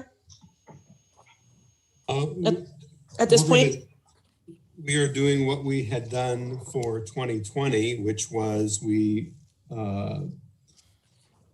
didn't do a specific contract with the chamber, and we don't anticipate doing a specific contract with the chamber, but we did put some monies into that line item that we use to help promote and sponsor community events, whether it was, well, back in 2019, when we broke that, we put money in for the Winter Festival, for the Main Street Festival, for the library, for some other activities for the Y and things like that, that we would try to assist in sponsorships. But that was, the thought process was to make the chamber have to work for it, to show that these other organizations, that it's just not a handout. You have to show us that you have a plan and that you can put it together and make it work, and that the city's getting some sort of bang for its buck. And we felt that we didn't have that before. So we were continuing forward with that concept again this year. Okay. All right, any other questions there? Okay, moving forward to the mayor's office. Reduction. And can I go back for just a second while you were on that page, just to address a general comment? So, and this would be a good illustration for it, and allows me to make something clear to the council. not in every instance that do you see an increase in the salaries and wages is it a result of hiring an additional employee. Every year, the administration should assess what they spent their time on last year. As you know, our salaries are divvied up amongst multiple departments, using mine as an example. And so I should be evaluating what am I spending my time on so that when we're audited, that we can truly say that my salary is apportioned to the areas that I'm working on. So for 2021, because of all the economic development that we are doing, I have reduced the salary, recommended to Gina that we reduce the salary that is being attributed to water and sewer that was for me, and that be attributed to economic development, because that's where I'm spending, 50% of my time is on that. And so then consequently that led to an adjustment in, Catherine Farina's, Kelly Hart, everybody's working in different components based on how we are approaching each year. So I wanted to make that point for that one so that you can see that, and that's reflected throughout the whole budget. That's something that we should be doing every year, is analyzing that and making that proper adjustment. Thank you. Thanks, Pat. Okay, looking at the mayor's office then. Let's look at mayor's office and administration.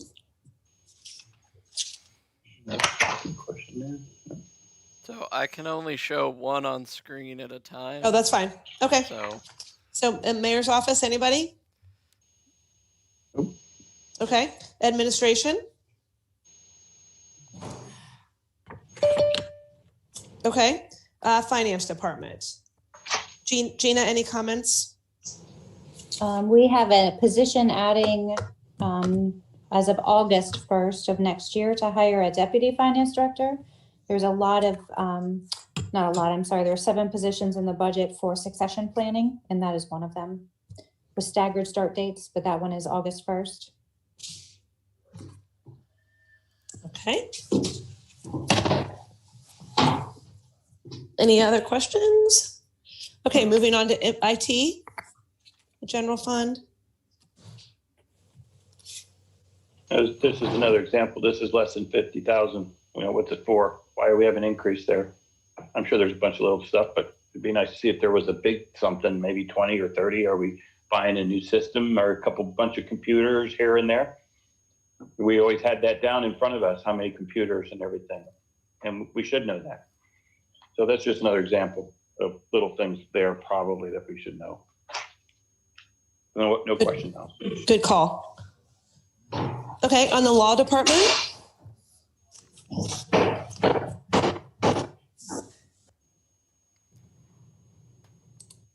So where else is the law department stuff showing up at? I mean, this is probably the reduction of our law director, I take it, or what is this, an increase? I have 111, what's the difference there? $111,000 difference from the professional services wise. Does that just go to our new law department? Is that what that's for? Yeah, so that we used to have the law director on staff, and that would be down in salaries and wages. But for 2021, we are contracting out legal services, so that's the only budget line for next year.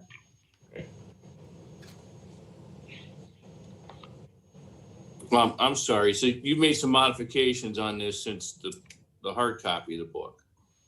Is that correct? Well, the variance is added, Doug, on the right. That's the only difference that I saw on a bunch of them. Well, they got 2012 budget of purchase services, 133,500, and then, okay, never mind. Correct. You're correct. Yeah. That's what I'm trying to follow on both, because I haven't had a chance to look at this till the screen goes up. Yeah. All right. Thanks for that.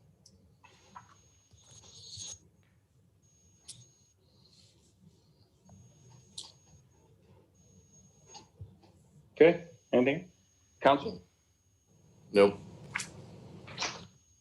Good. Okay, Civil Service Commission. Typically, that's pretty much the same. Lands and buildings. Looks like, what's the 45,000 to? Is that someone that we're on that add-in stuff? It looks like there's a salary there for personnel. 45,000. Where are you looking at, Mark? Where's that at? Lands and buildings. There's a personnel increase.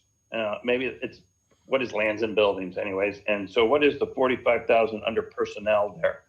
Oh, So lands and buildings used to be City Hall Maintenance Department, but things were grouped into that. That was technically not just for City Hall, it was all of the city-owned lands and buildings. So we changed the department to actually reflect what it is called. And so it's no longer City Hall expenses, it's lands and buildings.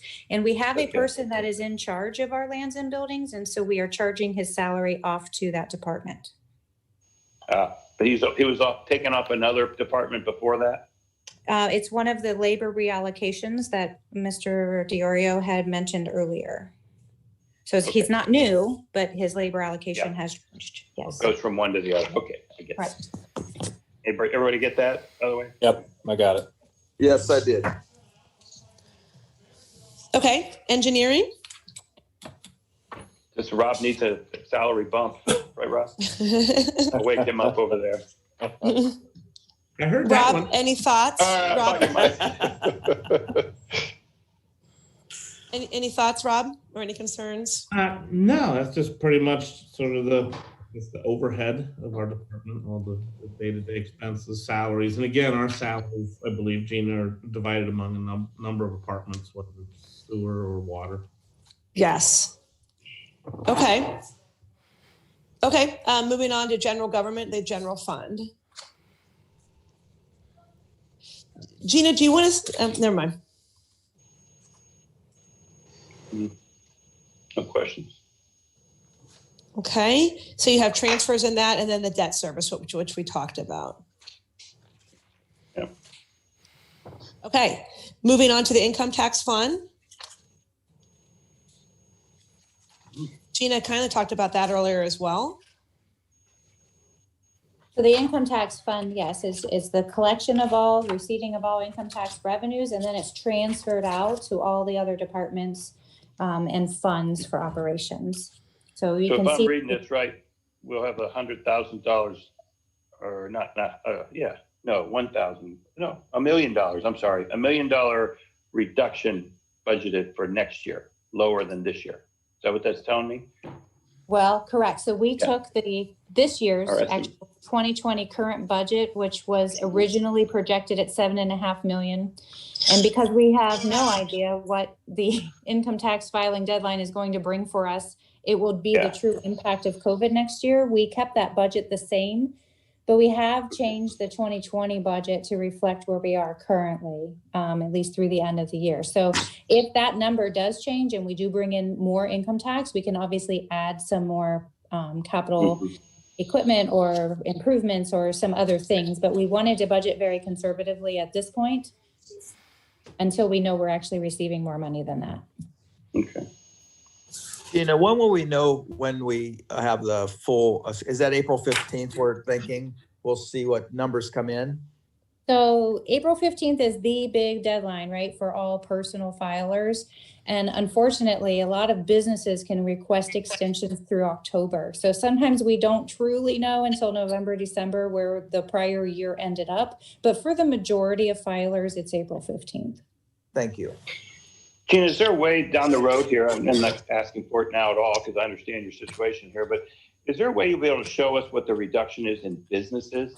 You know, like what's going on with our business world, not now, you know, like Schroyer Group and all these things, some of the things that have left. Are we able to get a report that kind of shows us where we stand as far as economic development in our businesses? Not, you know, the actual people. I certainly can. I can't give you individual businesses because of course their taxes are protected, but I can give you groups. So I can give you the business, I can give you withholding, and I can give you just individual filers as categories by themselves. Yes, absolutely. Cool. That's something down the road I think would be nice for us, our economic side, to see what we're doing. Okay. Okay, thank you. Let's go on to the fire and EMS.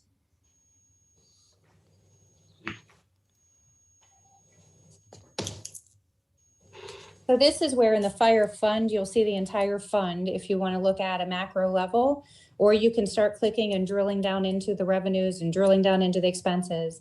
Underneath the fire fund on the left are the two departments under fire fund. So if you want to look at fire suppression individually or fire prevention individually, the fire fund looks like it's growing astronomically because we are succession planning in the fire department. We are adding a fire battalion chief and also a fire inspector to train with the current staff that are in there for next year. Those are the two probably major expenses for next year. No. So is that reflected under miscellaneous service? Because that's a huge amount, you know, from 42,000 to 251,000. Is that under that somehow, or what's that all about under fire suppression, fire levy fund? Fire suppression. Under miscellaneous services. Oh, so he has a line for grants. So on his revenue side, you'll see a $250,000 grant receipt and a $250,000, that's where his $250,000 grant revenue or expenses are. And if you go to the stories, we did kind of talk about that in the stories on the general fund. Yeah. Okay. It's just a red flag for me. I had it marked, so that's all. Absolutely. Yeah, he is receiving a FEMA grant to purchase an exhaust system for Station 1 and Station 2. And he also is purchasing a hose roller through a BWC grant. Awesome.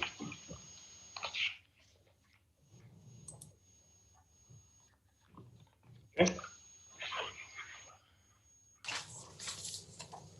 Okay. Let's go to, we did fire suppression, fire prevention. So those are just the detail of the fire fund. I think that's what we were just kind of scrolling through. Like the rest of them, we can go each fund unless we want to hit each department in each fund, or we can just stay on the fund. I'm looking at street construction, street projects. Not there yet, are we? No. Just jumping ahead, Mark. Yeah, Well, I know, okay. Tom. You can't take it. Just saying, man. Everybody travels. I think we're moving pretty quickly though. Okay, Yeah, anything on the keep going. EMS? A lot of this stuff is self-explanatory now that you've explained a lot of stuff along the way. Right, it really has helped with having those previous questions, so thank you. So anything with the EMS? Nope. Okay, the Law Enforcement Education Fund?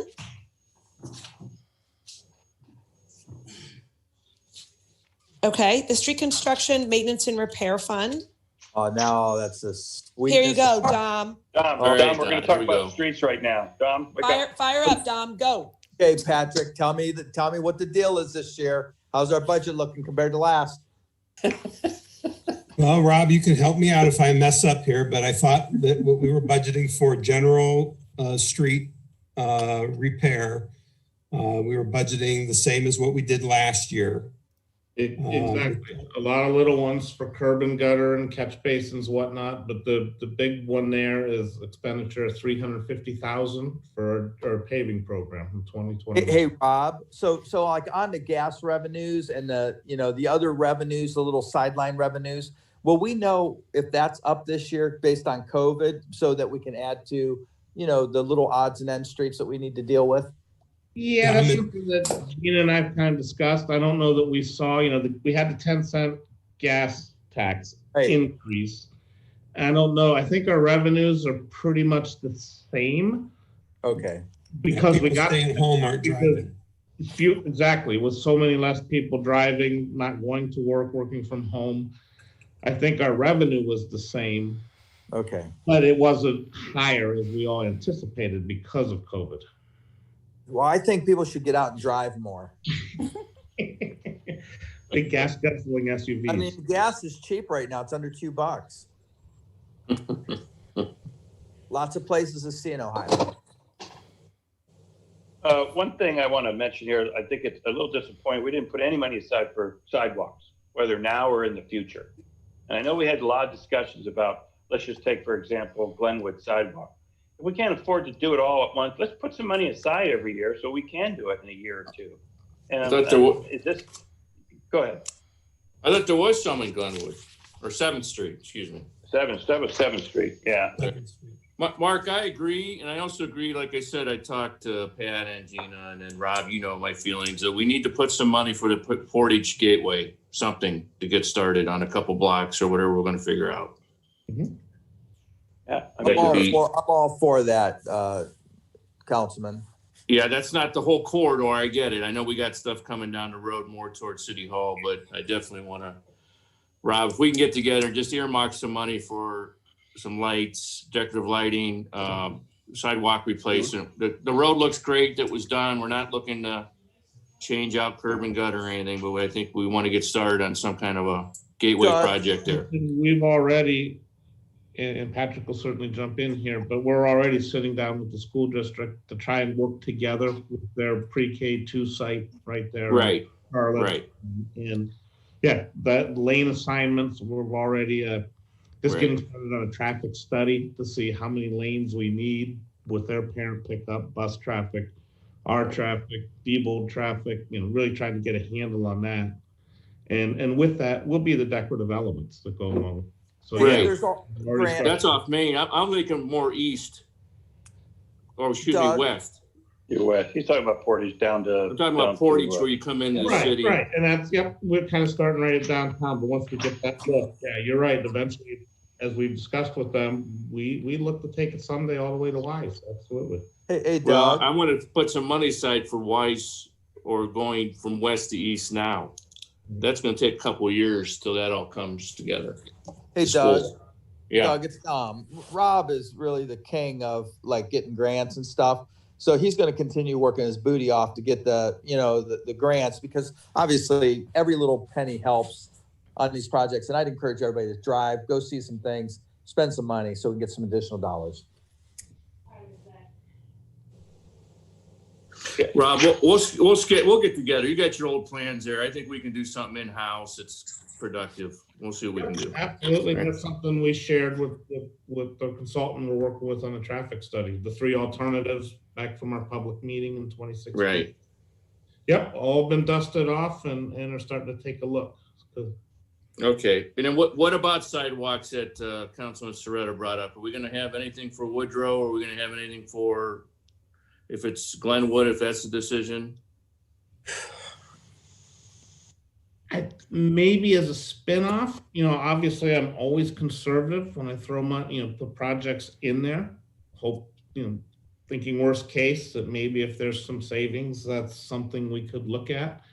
As we've talked, the budget's very tight, so maybe that was some areas that we didn't put as much in a conservative way. And we do have 7th Street in there. In fact, we had allocated 70,000 earlier this summer. We're gonna have some right-of-way issues that we've discussed. But yeah, I just feel if we're gonna do 7th or we're gonna do a street that has no sidewalks, we should have some kind of budget for existing sidewalks that need replaced and repaired. Right. So. Yeah. Well, let me bring something up here that you brought up here, and I was going to question it, but we didn't go through the Board of Control stuff yet. This $600,000 for the Charlotte Street lane for schools. Okay, that school's not going to be done now for how long? A couple of years at least. And my first question is, didn't they include this in the 36-year bondage that they gave us for the rest of our life? That this was not in that the cost of something like this? That's over $500,000. And then my other question was, why are we doing this when we haven't even done a traffic study yet? Or is that going to come before this budget? I know there was a bunch of questions there. This $600,000 for a future school that we haven't done yet could go a long way to do a lot of things, including sidewalks and roads and so on. We're still a couple of years out from construction, but some of the things we're looking at is possibly right-of-way acquisition. If we need to acquire any more land to the north, engineering plans to get that done. Okay. The first part is the study, then we're going to have to design it, and then work with the schools on their time frame. Maybe be part of their contract is one of the things we discussed the other day. So that's, I guess, lack of a better term, seed money to get going on some of the preliminary, knowing that the big construction dollars are still forthcoming. And Right. And our costs are just a side effect of them passing this big thing. And this isn't even Claremont yet. So we're spending millions of dollars to fix something that they got a levy for. It just seems like something's wrong there. We want our schools, I get it, but it seems like we spent a lot of money for something that was passed that they are receiving money for. Right. And we haven't even gotten down to the nuts and bolts of, all right, you need this lane, we need that lane, we need to accommodate traffic east of North Main. It's just sort of budgetary figures for a lot of that preliminary.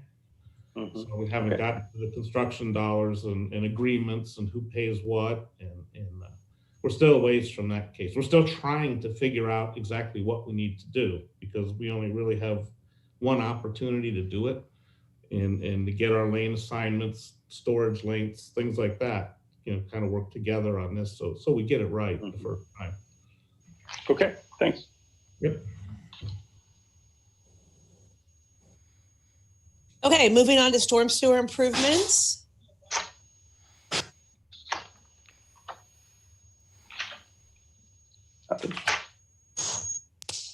All right, the street improvements, the levy fund.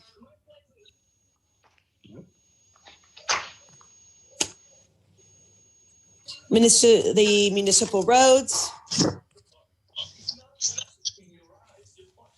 And a lot of those I think are just cut and dry. So let's go on to the general trust fund.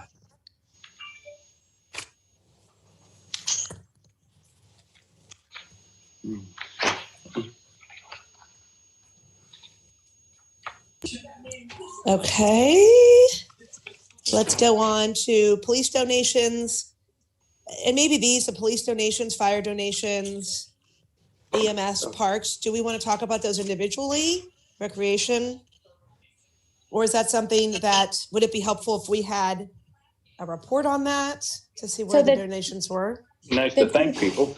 Yeah, the 212 General Trust Fund is a fund that specifically holds all the donations that are specified for a certain department. So if the police receives a donation or the EMS department received a donation. So all of the donations that have not been spent so far, and the department head has said, we're not going to spend those by year end, have been carried over to next year. And then if you go to the story, which Ben, you don't have to go to the story, I'll just tell you what it says.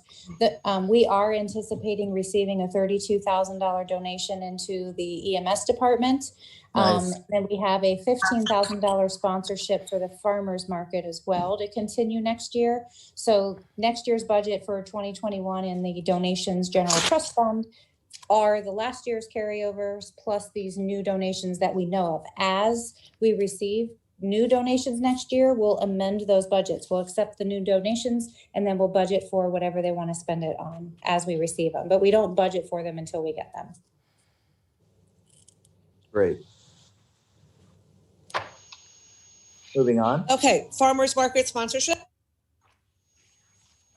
Is that just another line item we have to account for? Yes, all the 212s are all the donations. Good, it's all good stuff. Absolutely. Okay, let's move on to the law enforcement trust fund.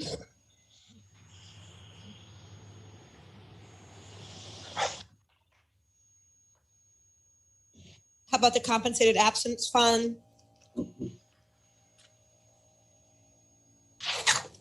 The continuing education fund for law, and then the CARES Act, the relief fund. We couldn't get no more, huh, for next year? We'll if see, we right? If we do, we'll amend the budget. Hopefully we won't. Oh, God bless us, all this will pass. We won't need that. Right. Okay, and then the capital improvement fund, which I think at the beginning, is that where, Gina, you gave us that additional sheet right at the beginning. There's a story on the capital improvement fund. Yeah. Well, you have the board of control sheet, which has all capital expenses, no matter what. Yes. Fund. But the capital improvement fund has a story that lists all the capital improvements that will be paid for out of that fund next year. Okay, and the other one, the board of control one that she's mentioning is on page 16. Yeah, okay, thank you. That's what I was looking for. Okay. Yep, there it is. Okay, any questions And so, do you have some, Dom? No, I don't. I'm good. Okay. So then you have some, so we're on page, if anyone cares, 124 for the capital improvements. That's more the fund. And then you have the police. And they each kind of go with each one we just talked about. So you have the police, the fire, the parks and rec, street, paving, curb, gutter, storm sewer, general, and debt. So how about if anyone has any questions over those? And again, a lot of those are listed on that page 16. And Mark, maybe this is where, again, those smaller expenses, you'd like to see some of that on more of Which one are you on quarterly. specifically now? Well, I guess in looking on any of those, I think before maybe there was more. There's not a lot of difference in some of these. Right. Capital improvement is, but I've got. But even like facilities, so like the capital improvement fund on the facilities, like it says 150 is a new budget item. So where is that? Which one is that? And Gina, you probably know, or Pat. Yeah, the capital improvement is actually very specific, and you'd have to go to the story and see the list, which I think Ben was just on that page. It'll show the list of everything that is being paid out of that fund, but that is a major fund, so it will list everything. Okay. And that's everything. Okay, I see a 40,000. Is there? That's the smaller. There's a 20,000. Okay. All right. Okay. So then let's go to page 133, Parks Development Fund.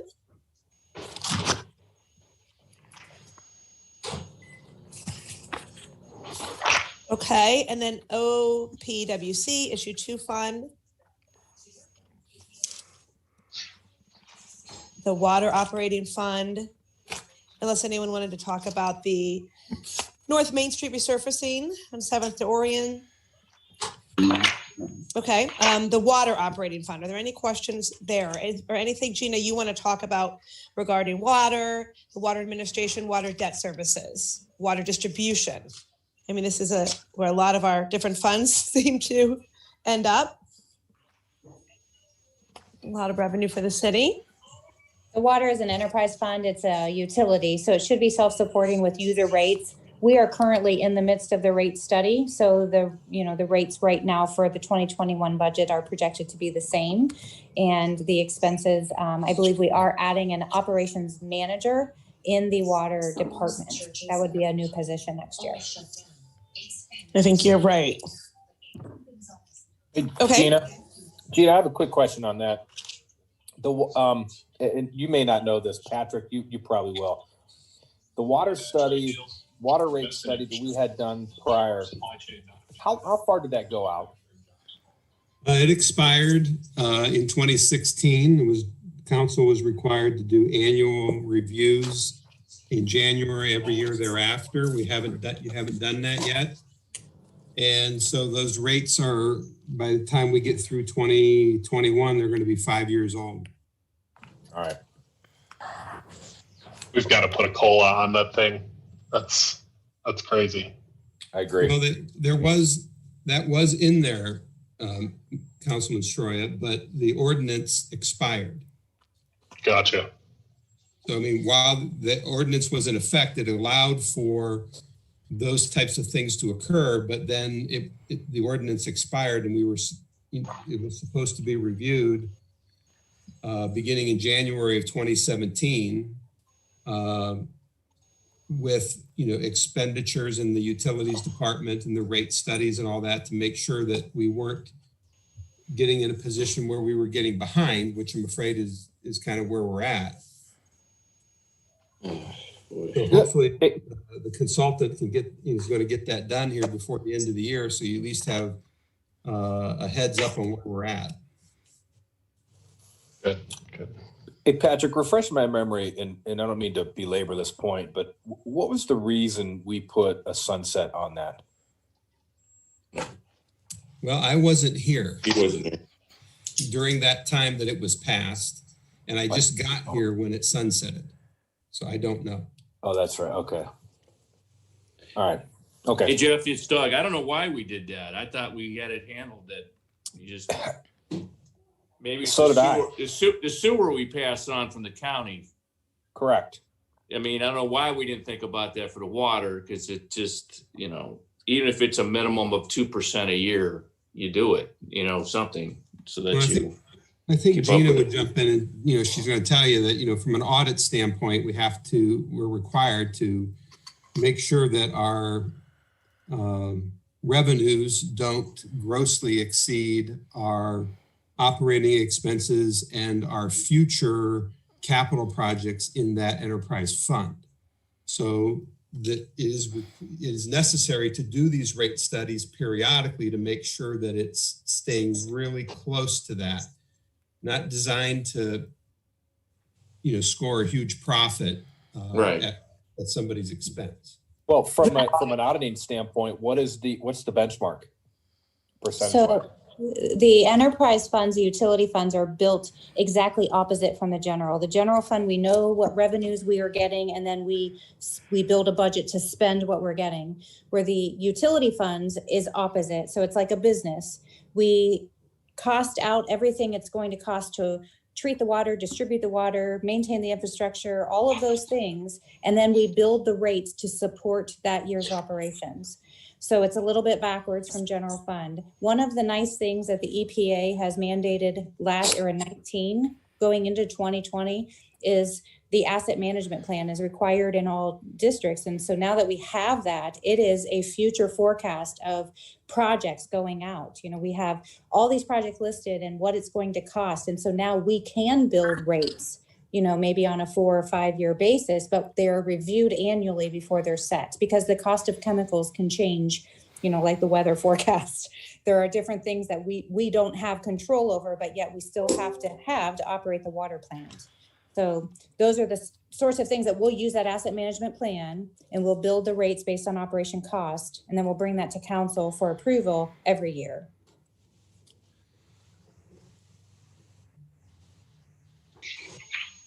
I guess I'm with you, Doug. I thought that we had that nailed down. Well, I guess I'm a little disappointed because the first thing that comes to mind is the discussion we had on the sludge press. Yeah. That was a couple years ago. We were in the midst, we were already expired at that point. Why? I don't understand why we didn't talk about that. Shame on us for that. But, Yeah. Well, Hey, Jeff.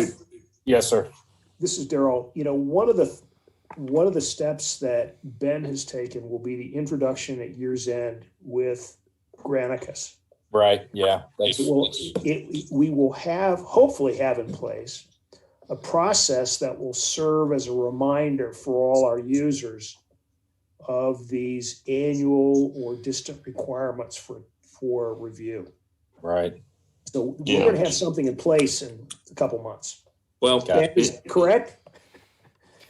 Yes. So I've made a legislative actions calendar of everything that I've found so far that council should, in theory, do each year. So.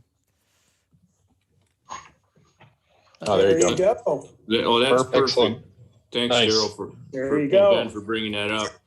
But Jeff, to our points earlier, I know Pat said, and I understand studies are necessary sometimes to evaluate your enterprise fund to make sure you're not overcharging, but fee structures, wages, materials are never going to go down. They're going to go up. So, all we're trying to do is just be fair to our constituents with just minimum raises when they're necessary, not come into a point and say, hey guys, you know what? Your water rate's going to go up 15% this year. Right. That's when we get the calls. That's what we're trying to avoid.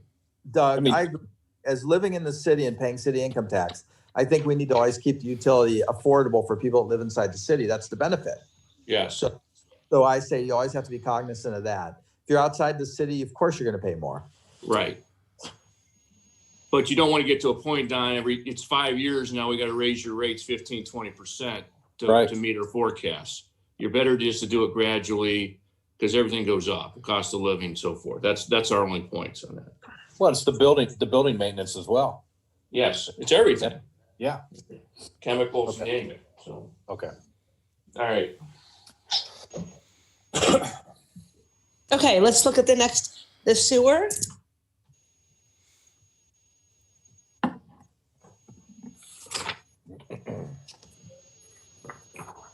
Okay. And then just keep going down from there, from the sewer to the garbage service fund. Okay. And then the insurance fund. The permit fee fund. The required deposits fund. Gina, what does that mean? So any of the 800 funds are agency funds, which means they are monies that we collect and hold, and like water deposits, then we give those back, or street deposits for opening streets, then we give those back. So it's money that we hold from contractors, and then we return those upon completion of projects. Okay. All right. And is that the same with the unclaimed monies? Like So someone might have a tax return or taxes.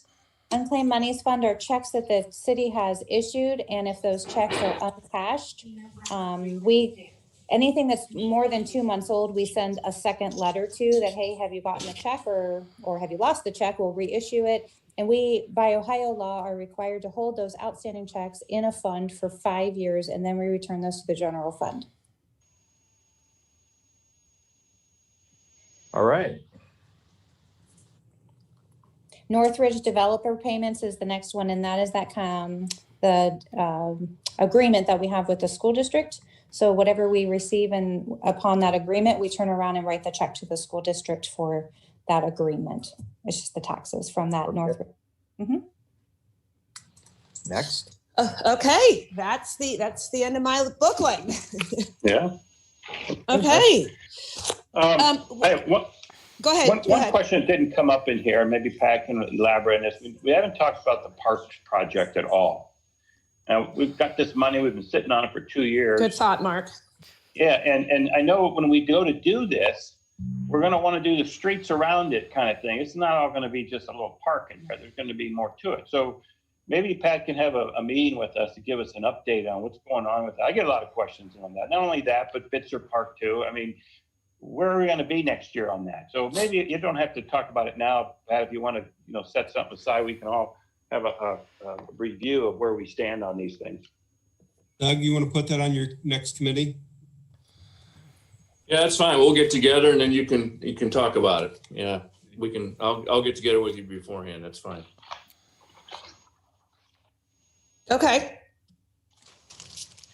Thanks, Mark. Well, thank you, everybody, for doing it. And I appreciate the flexibility you allowed all of us this first time, and really good points that people brought up about some things they didn't see, but then some things that we did see in this one that we haven't seen before. I liked how Matt emailed me and he said, boy, I wish all my clients had details like this in some of their files, right? Yeah. And as nice. We build and as we continue, I think this will be really helpful, and we'll be able to answer our own questions. To the point where it's going to track the checks and everything, that's amazing. I mean, I can't wait for that. Yeah. But Mark, thank you for being so thorough and really looking at it and having all those questions. That's exactly what I was hoping that people would have. And then I think that led to us to have really good discussions on some of the items kind of as we moved further along. And it really didn't take long, at all to go through that. And Gina, it helped us. A lot of those funds we weren't really even aware of because it wasn't the way it was worded before in previous budgets. So thank you very, very much for that. So we've done the first reading, and I will move, unless there are other questions or concerns or different things, that we move to a second reading. Okay, well, is that a motion to adopt the first reading? I'm sorry. Yes. Sorry about that. Revolt seconds. All in favor, say aye. Aye. Aye. Opposed? All right, motion carries. Moving on, personnel and safety. We spoke about this last week and a little bit in the budget talk. There's a couple highlighted items. The addition of a fire battalion chief and assistant clerk of council. However, the assistant clerk of council has not been budgeted. And then we're raising the ceiling for the max annual compensation. What was it, 3%? Gina, what am I looking at? 3%, and then moving forward, with the Federal Social Security Administration COLA? Correct, yes. Okay. There was one other item. Am I missing something? Was there another? No, that was it. Okay. Just those two positions. Any questions? Yeah, I got a few things because as you know, last week I had some questions about this, and I met with Gina, and she answered a lot of my questions with that, gave me a lot of good information. So I want to pass that on because I don't think we really, even in talking to other people after last week, I don't think we know a lot of that. I think we need to discuss this a little bit more. Okay, so the salary positions increased. I mean, it's not a salary increase; it's a salary max increase. So there's only 4 employees that are at the max right now. That are 2 people in engineering, 2 accountants. Correct. And the estimated cost of that is going to be about $8,600. That's not a big deal. I get that. But the 7 new positions in this legislation, when you add them up, it's almost $500,000. It's $433,000. Now this is just $433. It's not just $433 for this year. This is almost $500,000 every year as you move forward. So for us, it's just, we need this, let's move forward. When we're sitting here in this extreme year, as the mayor said last time, this is a very critical economic time for us. A lot of people are out of work. A lot of people in our community are struggling. So I still have a question, how do we justify this moving forward at this time? And then secondly, when I look at this, what happens? I think we need to add some kind of sunset rule. What happens when that person retires and takes over? What happens to those positions? Shouldn't those positions leave then? I mean, are we going to always back up somebody and back up somebody else after that? Maybe we should be taking more notes and more, things of what we're doing, or somebody else we can't always have a backup for everybody. So would those positions end? Is there a sunset clause for that when that person retires and the person takes over for that? So, and I'm really not. I'm not going to support this. I think we need to table this and talk a little bit more about this, in my own opinion. It's just $500,000 every year moving forward. It's just a way to get new positions. So I'm not really. I think there's a lot more questions. I hope you guys heard a little bit there that you didn't know last week, because I didn't know that. So I think during this economic times and all these things that we're doing, I don't think it's a real good idea for us to do it at this time. And that's all I'm going to talk about. Mark, this is Daryl. Which positions do you want to eliminate? Look That's at the a list. good question. I don't think we need go ahead. Which ones do you want to pick up? I've talked to the Chief Bacon. I think definitely we need an inspector.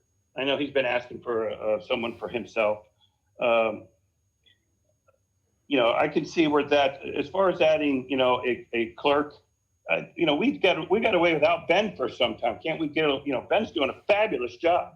Why do we need an assistant to Ben right now? And going forward, I just don't see that need right now. Well, again, you're not filling the position now. You're creating a position. You're not. Okay, you're creating it so it can be filled at any time. Excuse me. All right. We're going to hire. What other positions are there? Hold a second. Council has its authority. Has authority to hire. All you're doing is creating the position for it. There's no line for it in the budget. So why can't we do that when we want to do that? Well, here's the point that I think the administration and I would make with you. We are on the cusp of some fairly significant retirements. Mm-hmm. We can approach this in one of two ways. We can pretend we're going to have these people forever, or we can use our HR abilities, bring someone on, and make sure they're the right person to lead. We damn near didn't have a police chief. Think about that a second. And we would have still moved on. So this isn't the kind of thing you do in the private sector. This is only in government do you create a backup for a backup. Here's what I'm telling you. You're talking about this in a philosophic standpoint. I'm talking about it in very real terms. If we should be fortunate that Chief Kemp took the job because he took a pay cut. And the problem is that when you don't map this stuff out into the future,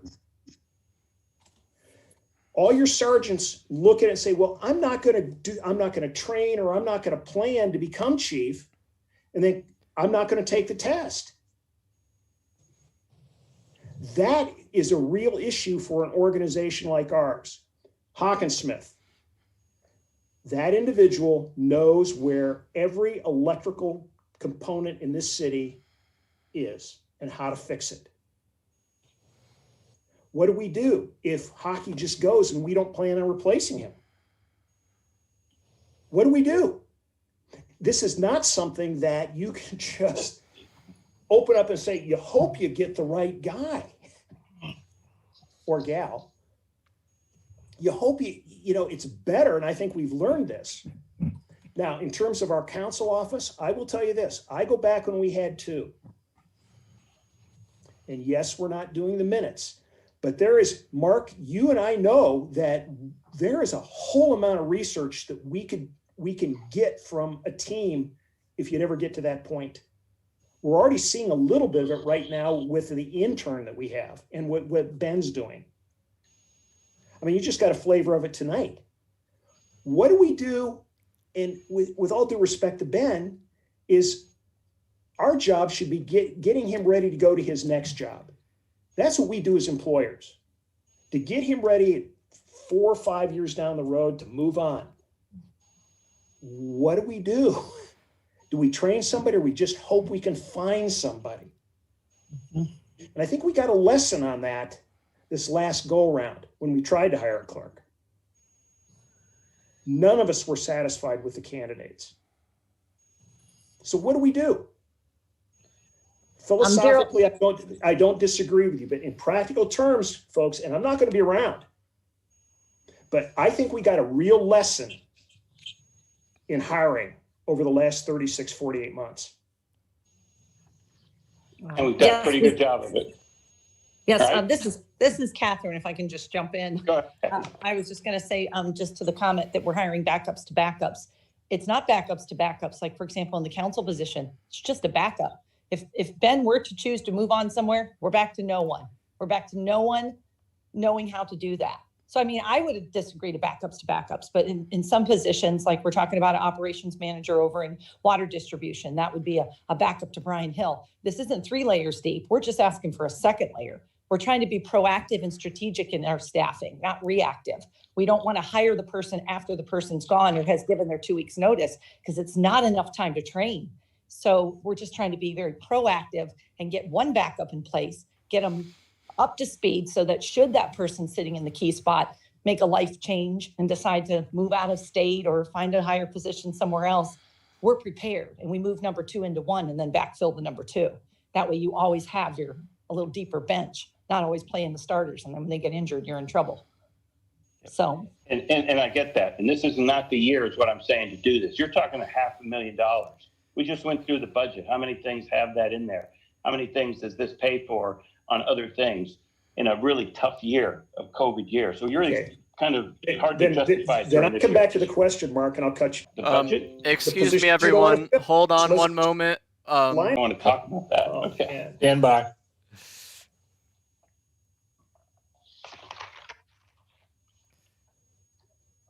All right, we're back up and running. Okay. Yeah, I mean, listen, let's if we're going to do this, let's cut. I think it's the time to do any of it, to be honest. Tonight, and line item out. That's what we should be talking about. It. Let's see what everybody else thinks. I'm asking you to do. Tell me tonight what you want to cut out. I don't want any of it. I think $500,000 is too much. If you want to increase these people's salaries that are at the max because you think they need it, that's fine. So, if you want to add new positions in a year that we're having a tough year right now, I don't think anybody's talking about increasing salaries. There are some people at the max. That's why I said there are 4 people at the max. If you think that they, because of this 3% thing, that they need to be given a 3%, they can't do it at this max situation right now. You know what I'm talking about? So, but to add any new positions, I'm not for adding new positions at this time. Okay, so you want to, so with Chief Bacon poised to retire. Yep. You know when he's going to retire? Are you telling me that? Is he retiring this year? Is that what you're saying? That's why you want to bring a battalion chief on, to get him ready to take over. We don't know if he's retiring and we can't really ask, but he has indicated. And we can look at age and we can kind of make a strategic guess. That's my point. My point is this, it's not there for, to expend money. It's to prepare for the future. If We're just creating the slots, right? I mean, Daryl, we're just creating the slots for these jobs. No, we're not. We're gonna hire those people. That's what they're saying. Okay. Then I Okay, but that's got to be voted on by council, correct? At a later time? Okay. Well, so, I mean, as of right now, we're just creating these positions. I mean, creating You're slots. budgeting so they can hire. Sure. Okay. So to clarify, the 7 positions are being budgeted for in Ordinance 66, which you all just voted on. This Well, we're ordinance, ultimately going to vote on that. Yes. This ordinance does not budget for those 7 positions. It just amends pay caps of all non-union employees in the city. Got you. Thank you. Say that again, Ben. So the discussion we're having is about whether or not to budget for those positions, but that is performed by the previous ordinance, Ordinance 66, not Ordinance 67. 67 just amends the pay caps for all non-union employees in the city. Yeah, but it also includes reference to them, Ben. Yes, but I'm saying to eliminate them from the budget, you would need to amend 66, not 67. Oh, well, that's a nice way to do it. So you have to go into the budget and say, no, we don't want this. No, we don't want that. No, we don't want that. I would disagree with if it doesn't exist in the pay cap, it doesn't exist. You can have it in the budget. Well, it doesn't exist here. That would only apply to battalion chief because it's the only position that doesn't already exist and is being budgeted for. Okay. All right, then you go into the budget and take it out. So they've already put it in. If we go ahead and go to the budget, that's in, is what you're saying. Yeah. Okay. You're saying the positions are there. I'm just on record to say I'm totally against this year adding that amount of money. I think it's hard to justify that for our constituents when they're having a hard time as themselves, and we're trying to cut some things and tighten up our belts a little bit this year. And we're going ahead and justifying almost $500,000 of new spending. So it's a bad timing to do this. That's all I'll say on it. Anybody else want to make comments? I don't want to, hog. Yeah, I would like to make a comment. So just for the record of the other 6, there were positions that were reduced this year that created the ability to add those without substantially increasing the budget, 433,000. And you can look through the budget and you can see why there wasn't so much difference. But 3 positions were let go that were determined to be obsolete, and those salaries were able to be reallocated and applied to these positions where they're needed. So let me ask you that, Pat. So those 3 that were let go, there are still positions open. So if you want to hire someone, you can just hire them in that position. There are still, those 3 positions are still open on our docket of having positions, is what I'm getting to. You know what I'm saying? No, you I haven't don't really know got what rid you're of the saying, Mark. position, you got rid of the people. Yeah, they're administrative assistant, backflow coordinator. We found a better way to do it.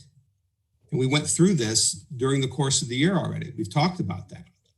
Specifically was addressed by the administration when we were asked by the residents, what are you doing to cut back on employees? Well, we cut 3 out. And actually, those positions cannot be backfilled. They were union positions, and we worked with the union on that. Once we've eliminated it, you cannot backfill into it. It's been eliminated. And the 2 were engineering coordinator and backflow coordinator. Okay. Kathy, Anybody else have any comments? Yeah, I do. It's Dominic. What's the net effect then? So we basically eliminated 3. We're allocating for $400K. So what's the net effect really?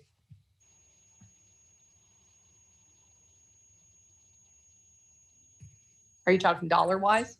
Yeah, like I mean, are we basically bumping it up 200K, 100K? like, I don't really know what the 3 positions equal compared to the, the future, like laying the groundwork for replacement parties, for the employees that are well seasoned and know all the details. We'd Do have we to know- look at the 3 salaries and get that Okay. one. I'm sure you're between 150 and 175. Okay. I'll give you that range. Okay, so you cut the 4 something in half then. So your net effect is probably like, 180, 190, something like that. So you're asking the budget to be adjusted by maybe 190. It's probably a little higher than that, but don't, those people that he got rid of aren't making what these battalion chiefs and these other ones are going to make. So let me go to my second point here again about these sunset clauses. Are you always going to have a backup? Or do they go away once those people retire? We're going to go back to where we were, or they're just a way of creating this position and leaving it there. Is that There what should we're talking always be a also? backup to the main guy. There should always be that. We've gone pretty long ways without having one. And I think I think the performance reflects that too. Yes. The Yeah, amount of definitely. the amount of work that could not be done is reflective. We just had a discussion about not adjusting our water rates because nobody followed it. That speaks volumes about management. We are not coming from a golden era of management. Nor money. Well, I would simply say this: you get what you pay for. So you can have a discount operation and you live with the consequences. Anybody else? Yeah, anyone else have any comment? Well, why don't you put something together that shows the decrease in the union positions and just where we're at, because we want to be operationally successful. I don't disagree to have backups, but then again, it is $500,000, and I'm looking at, well, that's good, but I still want sidewalks and I, we all have things we want to get done or some other improvements in the ward. So that's a trade-off to some respect. So that's all. It's okay. I think it's good to talk about this more, really. So my suggestion is to see if we do the net effect to see really what the difference is and what are we gaining by the $200K adjustment, because that's probably what it comes down to, right, Pat? So until we get that, I'll move to table this. Well, I would mention again that this ordinance does not. Is there a second to Mark's motion? For those items. To table it? Yes. I'm okay to pass a first reading, but let's get our answers in committee next week. I agree. Okay. All right, so lack of a second, the motion fails. Is there a motion to? I move we adopt the first reading. Is there a second? All in favor, say aye. Aye. Aye. Opposed? Nay. Yep. Opposed? All right. And can we revisit it next week in committee? Yeah, we will put this on, Ben, next week committee. If we could get a real number on the decreases and the elimination of the positions, the increase and what the net increase is. There's a lot of numbers thrown around tonight, but I think it's good that we all see the hard net increase. So just to clarify. And I still think the budget is fluid enough, Jeff, that, if we want to look for some other money for certain projects, we should look to do that. I agree. Great. So I agree with that. for my clarification, do we want Ordinance 67 on? Ben, I can't hear you. Sorry, my microphone seems to be acting up. Okay. Do we want Ordinance 67, which just establishes pay caps, or do we want Ordinance 66, which actually budgets for those positions on committee next week? Okay. I'd say I think both. Gonna need both. Yeah, we're gonna need both of them. Okay. One's had a first reading. Are you referring? They it both back had to first one? readings. Yeah. Hey, the budget's always had multiple readings, and it was changed when it needed to.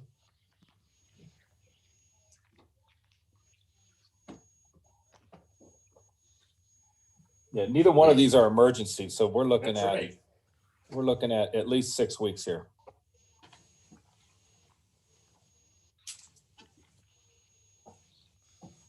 So yeah, let's put them both back on committee for next week. Do you want to eat your ice cream before it melts? Who's got it? I don't want any ice cream. Who's got ice I want cream? vanilla. I'll take some. What's your favorite flavor, vanilla or chocolate? Careful what you offer. Wow. Gotta watch that. Hey, it was Pabs. I'll tell you that. I mean, peanut butter some more if you all must know, but okay. Oh, sounds good. I want to know if it's got alcohol in it. It's from Pabs. That's what we need. Jealous. Right.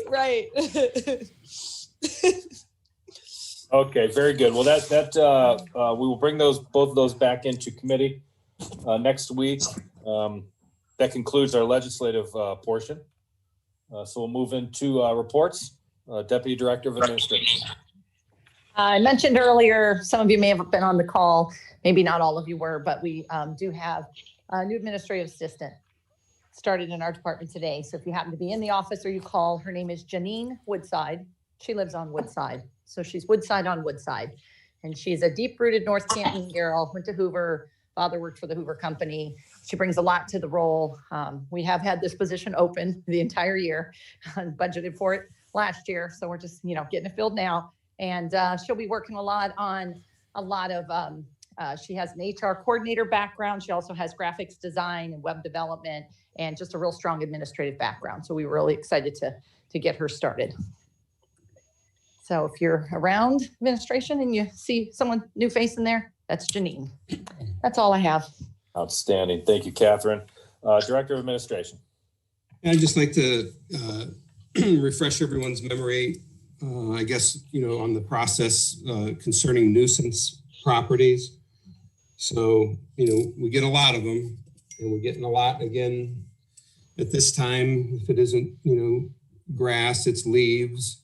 If it isn't leaves, it'll be snow. It'll be a whole bunch of different things.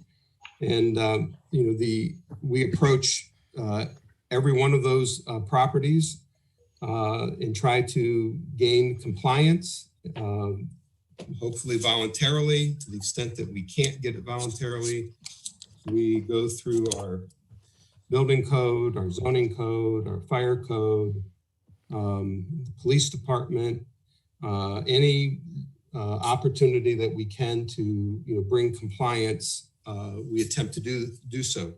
We don't always have all the tools, and certainly, one of the tools taken away from us this year has been being able to process individuals through the municipal court system.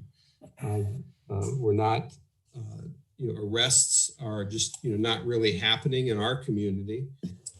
We don't have generally those types of violent crimes, but the Stark County Sheriff has indicated what they're taking as far as prisoners would go. And for the most part, when we are confronted with that situation, we issue a summons and they're told to appear in court.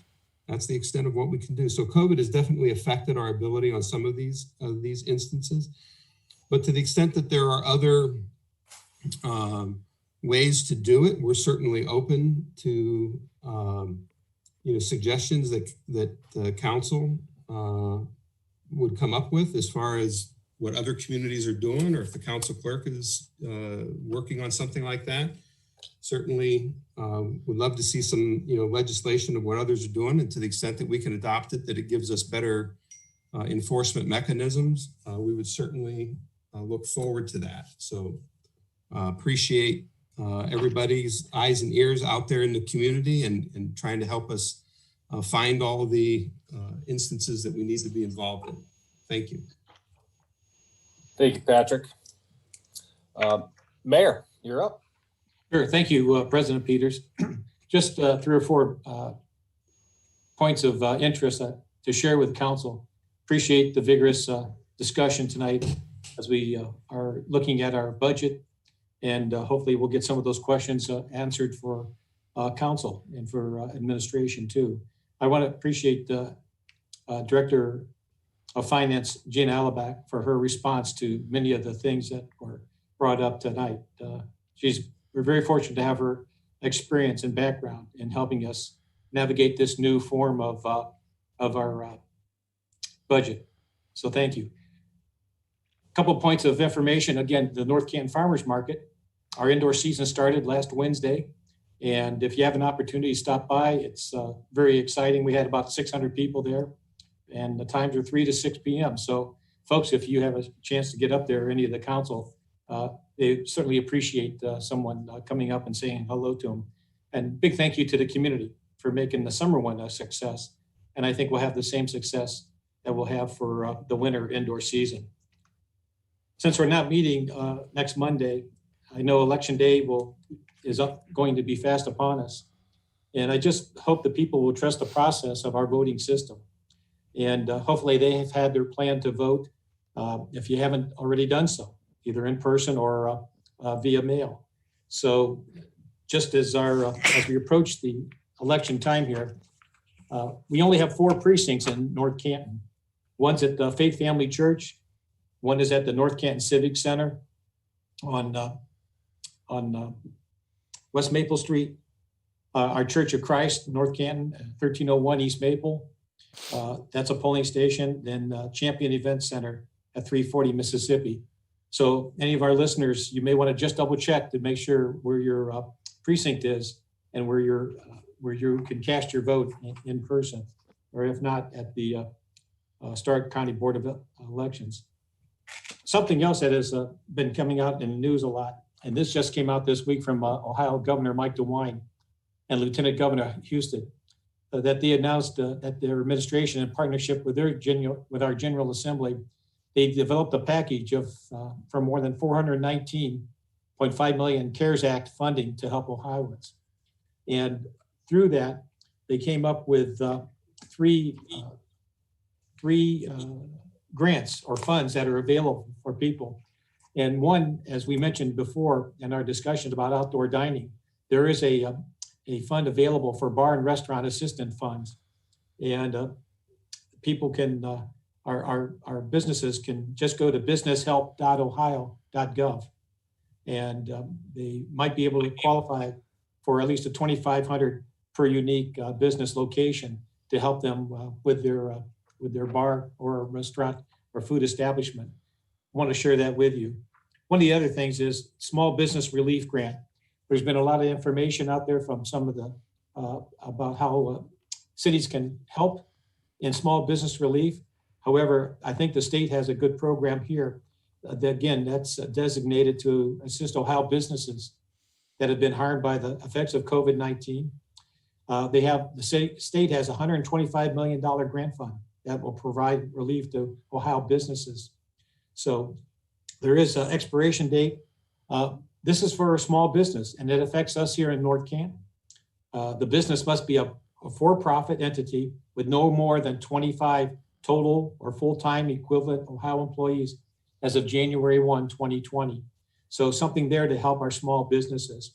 And all these can be reached at that website that I just gave you at businesshelpohio.gov. Last but not least, on the grants available, there is even a home relief grant. I won't go into the details on that, but our residents can look that up. Basically, it's Ohio households with an annual income at or below 200% of the federal poverty guidelines that will be eligible for assistance. And for a family of 4, that is an annual income up to $52,400. So individuals that are currently unemployed will only need to provide a proof of income for the last 30 days for verification purposes. So there's something there, 3 things there for our community that they can go and get some assistance from the state through CARES Act money. And last but not least, Halloween is this Saturday. And way back in September the 2nd, the Stark County Commissioners approved October 31st from the hours of 3 to 5 p.m. for any communities who wanted to opt in to have Halloween. And so, yes, North Canton is opting in, and Halloween does fall on the 31st, that's Saturday. There's a number of safeguards that are on the state website. Also, the CDC has many safeguards for helping our residents or visitors to have a safe Halloween. I think the biggest caution is that organizations should be avoiding large gatherings, okay? And that's per the CDC and the Stark County Health Department. And if you plan on having something in your own home, again, practice all the safeguards of wearing a mask, having sanitizer with you, and keeping a gathering of 10 or less would be beneficial. And so there's a number of safeguards that people can still have the spirit of Halloween and be out there in safe conditions, having sanitizer handy. And I've talked to many of the residents in my neighborhood and visitors that how they can display their candy safely away from the home in a baggie on a table out where it could be evenly spaced for children to be accompanied by their parents. So just wanted to let you know that good luck on Halloween. It sounds like there's going to be good weather, but just maintain your physical distancing, wear your facial coverings, more so than a mask, and just watch your own health. Keep your hands clean, have sanitizer handy, and just have a safe time and still enjoy the season. Again, this is something that you can opt in. You do not have to participate in it, but I think we'll be able to get through this event safely. So that's all I have, Mr. President. Thank you for the time and privilege to share that information. All right, thank you, Mayor. Next up, Director of Finance. Well, I've had a huge report tonight, so I want to touch just briefly on the CARES Act money that the mayor had just spoken about. And in March, this all hit everybody, and everybody was searching for alternative ways to do business. And so in August, we start the budget process, and we're not able to bring department heads together, and we're not able to have meetings all in the same time at the same place. And so one of the things the CARES Act money has provided, besides much needed disinfection of public spaces, and we're spacing things separately, and we're doing a lot of things, touchless fixtures and things to promote safety in the community. But also one of those things are these online tools, these softwares. So this OpenGov is new to us as well as you. And so I just want to thank everybody for their patience and their support as we build this program, because I think that the capabilities will be astronomical when we get there, but it is going to be a journey, and we're working as best we can. And I appreciate all the input tonight, and I sense some frustration. I promise you, we have all felt the same thing through the process. So I just want to thank you for your support, and we'll continue to develop it and get better as we go through the process. All right, thank you, Gina. All right, Engineer Graham. Thank you, Mr. President. Yeah, I just wanted to touch on our couple major detour projects. We kind of spoke unofficially between meetings. First one is our East Maple Street project. Had a meeting this morning with the county engineer's office, and we are on track. We have a plan, despite the rain forecast this week, to have that open hopefully no later than Saturday afternoon. Get that bridge open and return get rid of that detour. And also, that project's really coming along. We got 4 of the decorative street lights up today on the south side, from Walsh's west gate to their center gate. And also, if you're out at the Washington Square area, you'll note the construction of the decorative intersection treatment, much like the square, with the stamped brick or stamped concrete, red concrete crosswalks instead of brick, and the big white center concrete.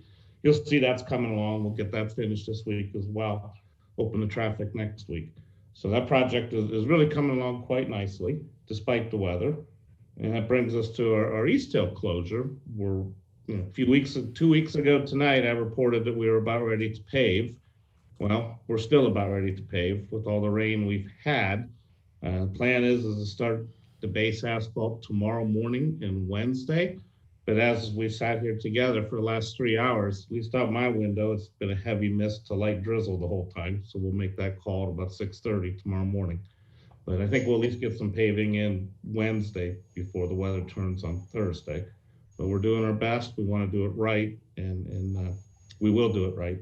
And just believe the weatherman cooperates. Other than that completes my report unless there's any questions. Hey, Rob, I did have a question. So on the south side where you guys put in the sidewalk, was there any reason that they didn't, and it was probably an easement, but when you're walking on that, it would have been such a better sidewalk, I guess, had the poles not been honestly smack dab, like right in the middle of some of them. We had no room. That's a terrible pole line. Terrible. Like Yeah, it's half the time I don't even know if you're gonna be able to get a stroller around it. Right. Well, actually, you can, because what we Okay. decided to do, rather than have the strip in that area, The power that you exuded in that dance was mesmerizing. I'm sorry, I didn't hear you.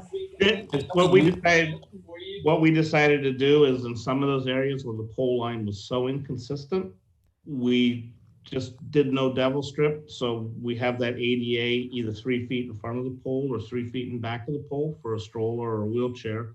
We actually saw someone on it yesterday or Friday with a double stroller. So Well, you never saw my triplet stroller, so I feel very offended. Yeah, I don't know what to tell you. Right, and what we mimicked, so we had a wider walk than our typical 5 feet. You did.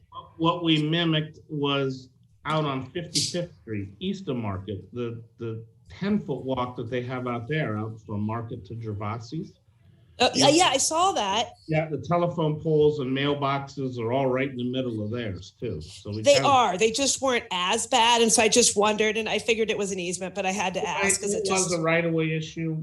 The constraint was with kind of our history. We knew we didn't want to infringe 1 inch on the Fieldcrest property, and this was really the only way we could do it. Okay. Yeah, I know. It's great to have. So, but I had to ask. Okay. Thank you. You're welcome. All right. Thank you, Rob. You're welcome. Next up, Council Clerk Young. I just have 2 quick things for you guys this week. First is a friendly reminder that if you want your bio updated, please get that to me. And then the second is I would like to bring back the annual end of year Office of Council report. And I know I've already talked to several of you about a draft and what that might look like.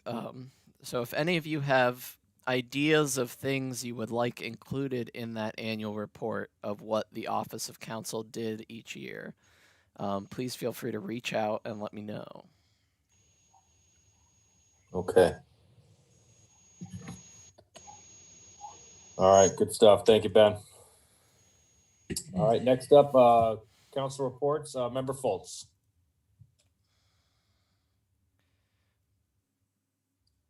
Might be muted, Doug.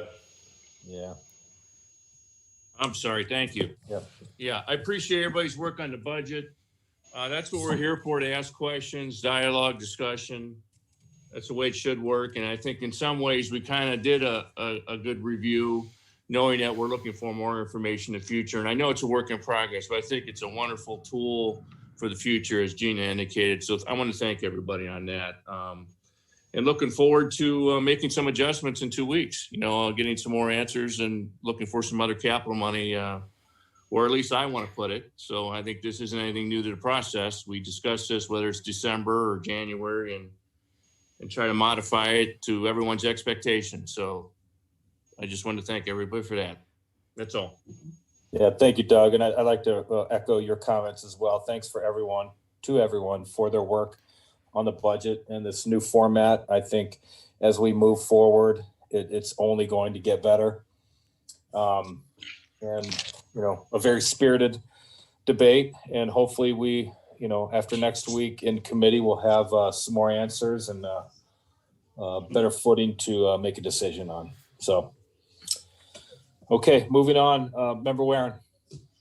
Just the same. It was really, Gina, thank you. And to Pat and the mayor for working with me and explaining it with this new process and helping me go through it. And Gina answering my phone calls at any time. So thank you very much, and always so patient. And thank you to all of you for allowing me to possibly try maybe a little bit of a different system. And I know we kind of went backwards, but I think all the questions really helped, and then it helped us move forward. So really thank you to everybody for paying attention. It's one of our biggest jobs that we do. And I think the discussion is awesome. I think it's important, and I love all the questions that we keep asking. So thank you.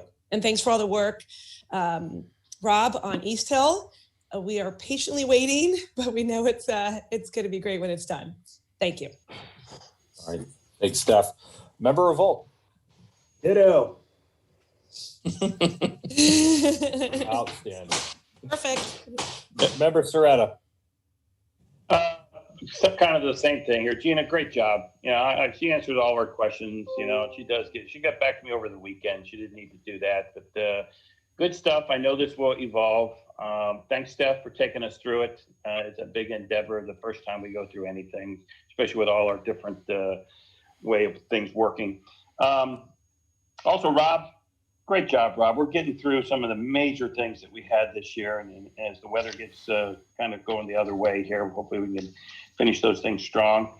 And I want to thank all of us. I think we have a really strong city services, administration. So kudos to all of you. And I know we all, want to make this community strong and special. And that's really all we're after. And all the questions and everything, hopefully we'll get to that point at the end result. So that's all. No report.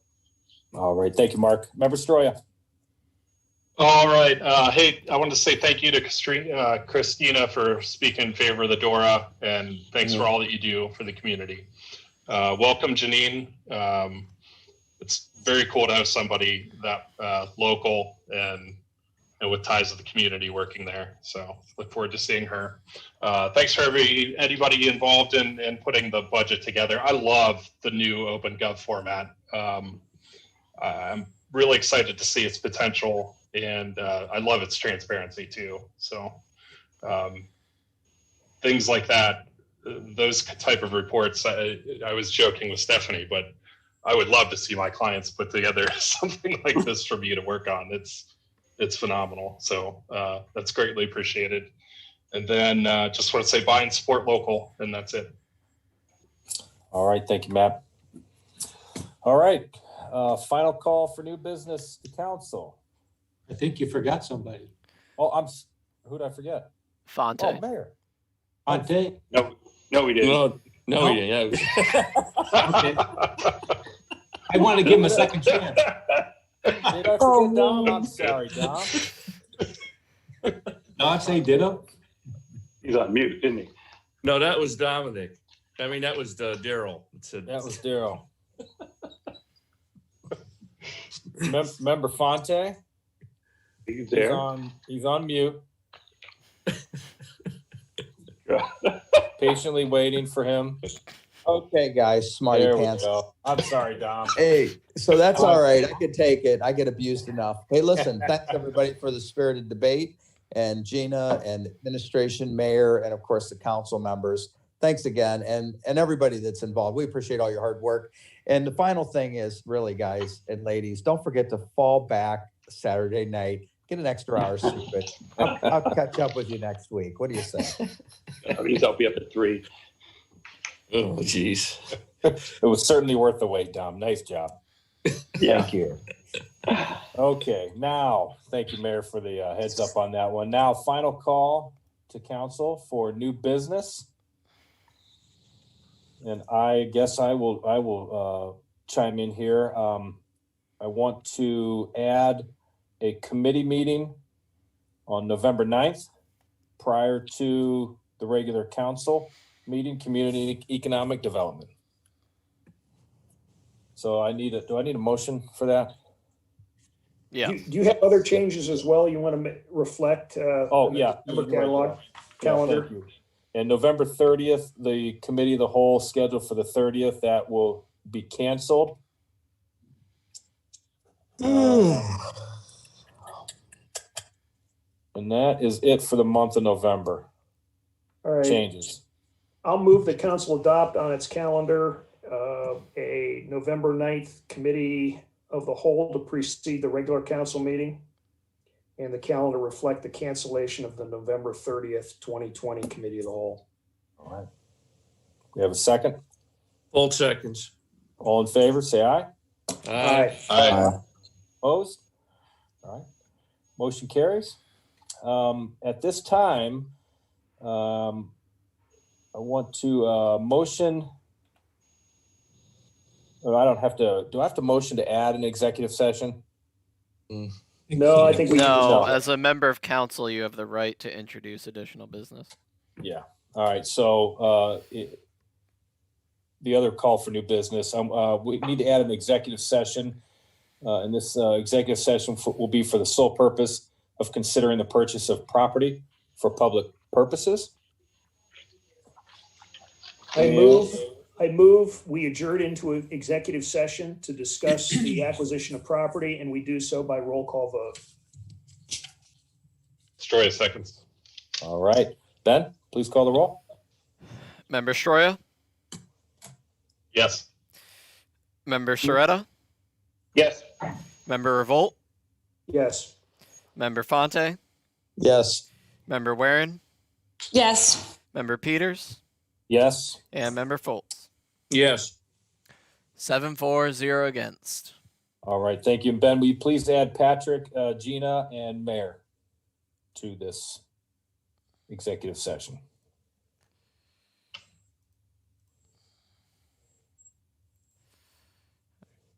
Two, three, Gina.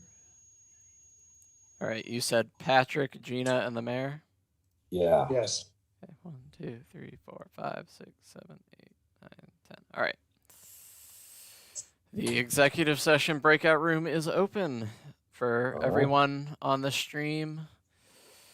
It will now show the council is in session screen until they return.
Mark.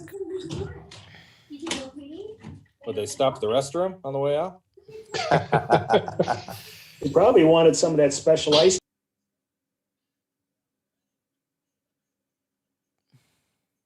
Ice cream. Nice. I didn't All say right, anything, I said everybody is back. Yeah. And Okay, we we're are back. live. Okay. Mr. President, I would move that we adjourn the executive session, and the minutes should reflect that no action was taken. That's an outstanding motion. Is there a second? Full seconds. All right, all in favor, say aye. Aye. Aye. Opposed? All right, motion carries.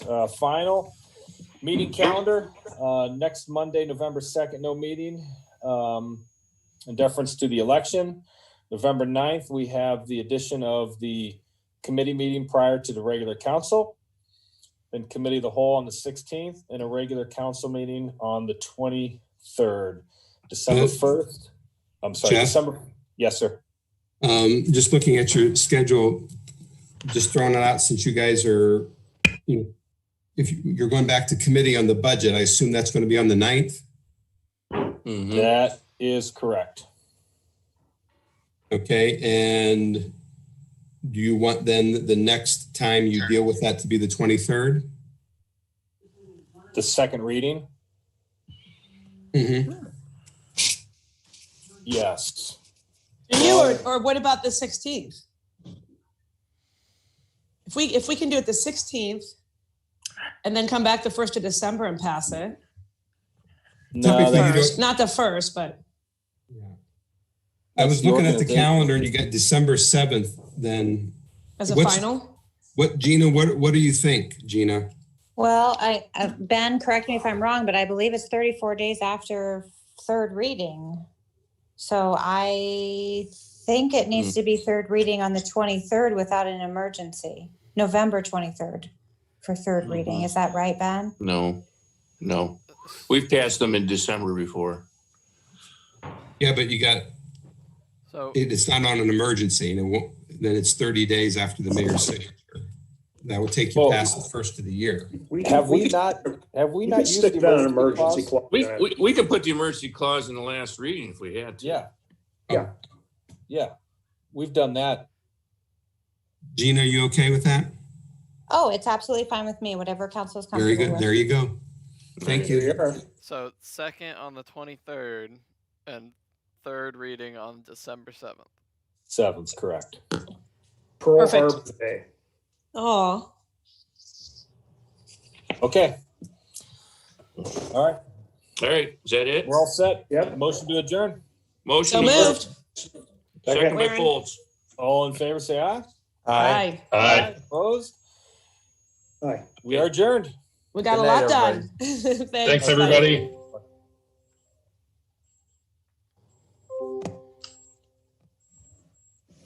Good night, Ben. Be careful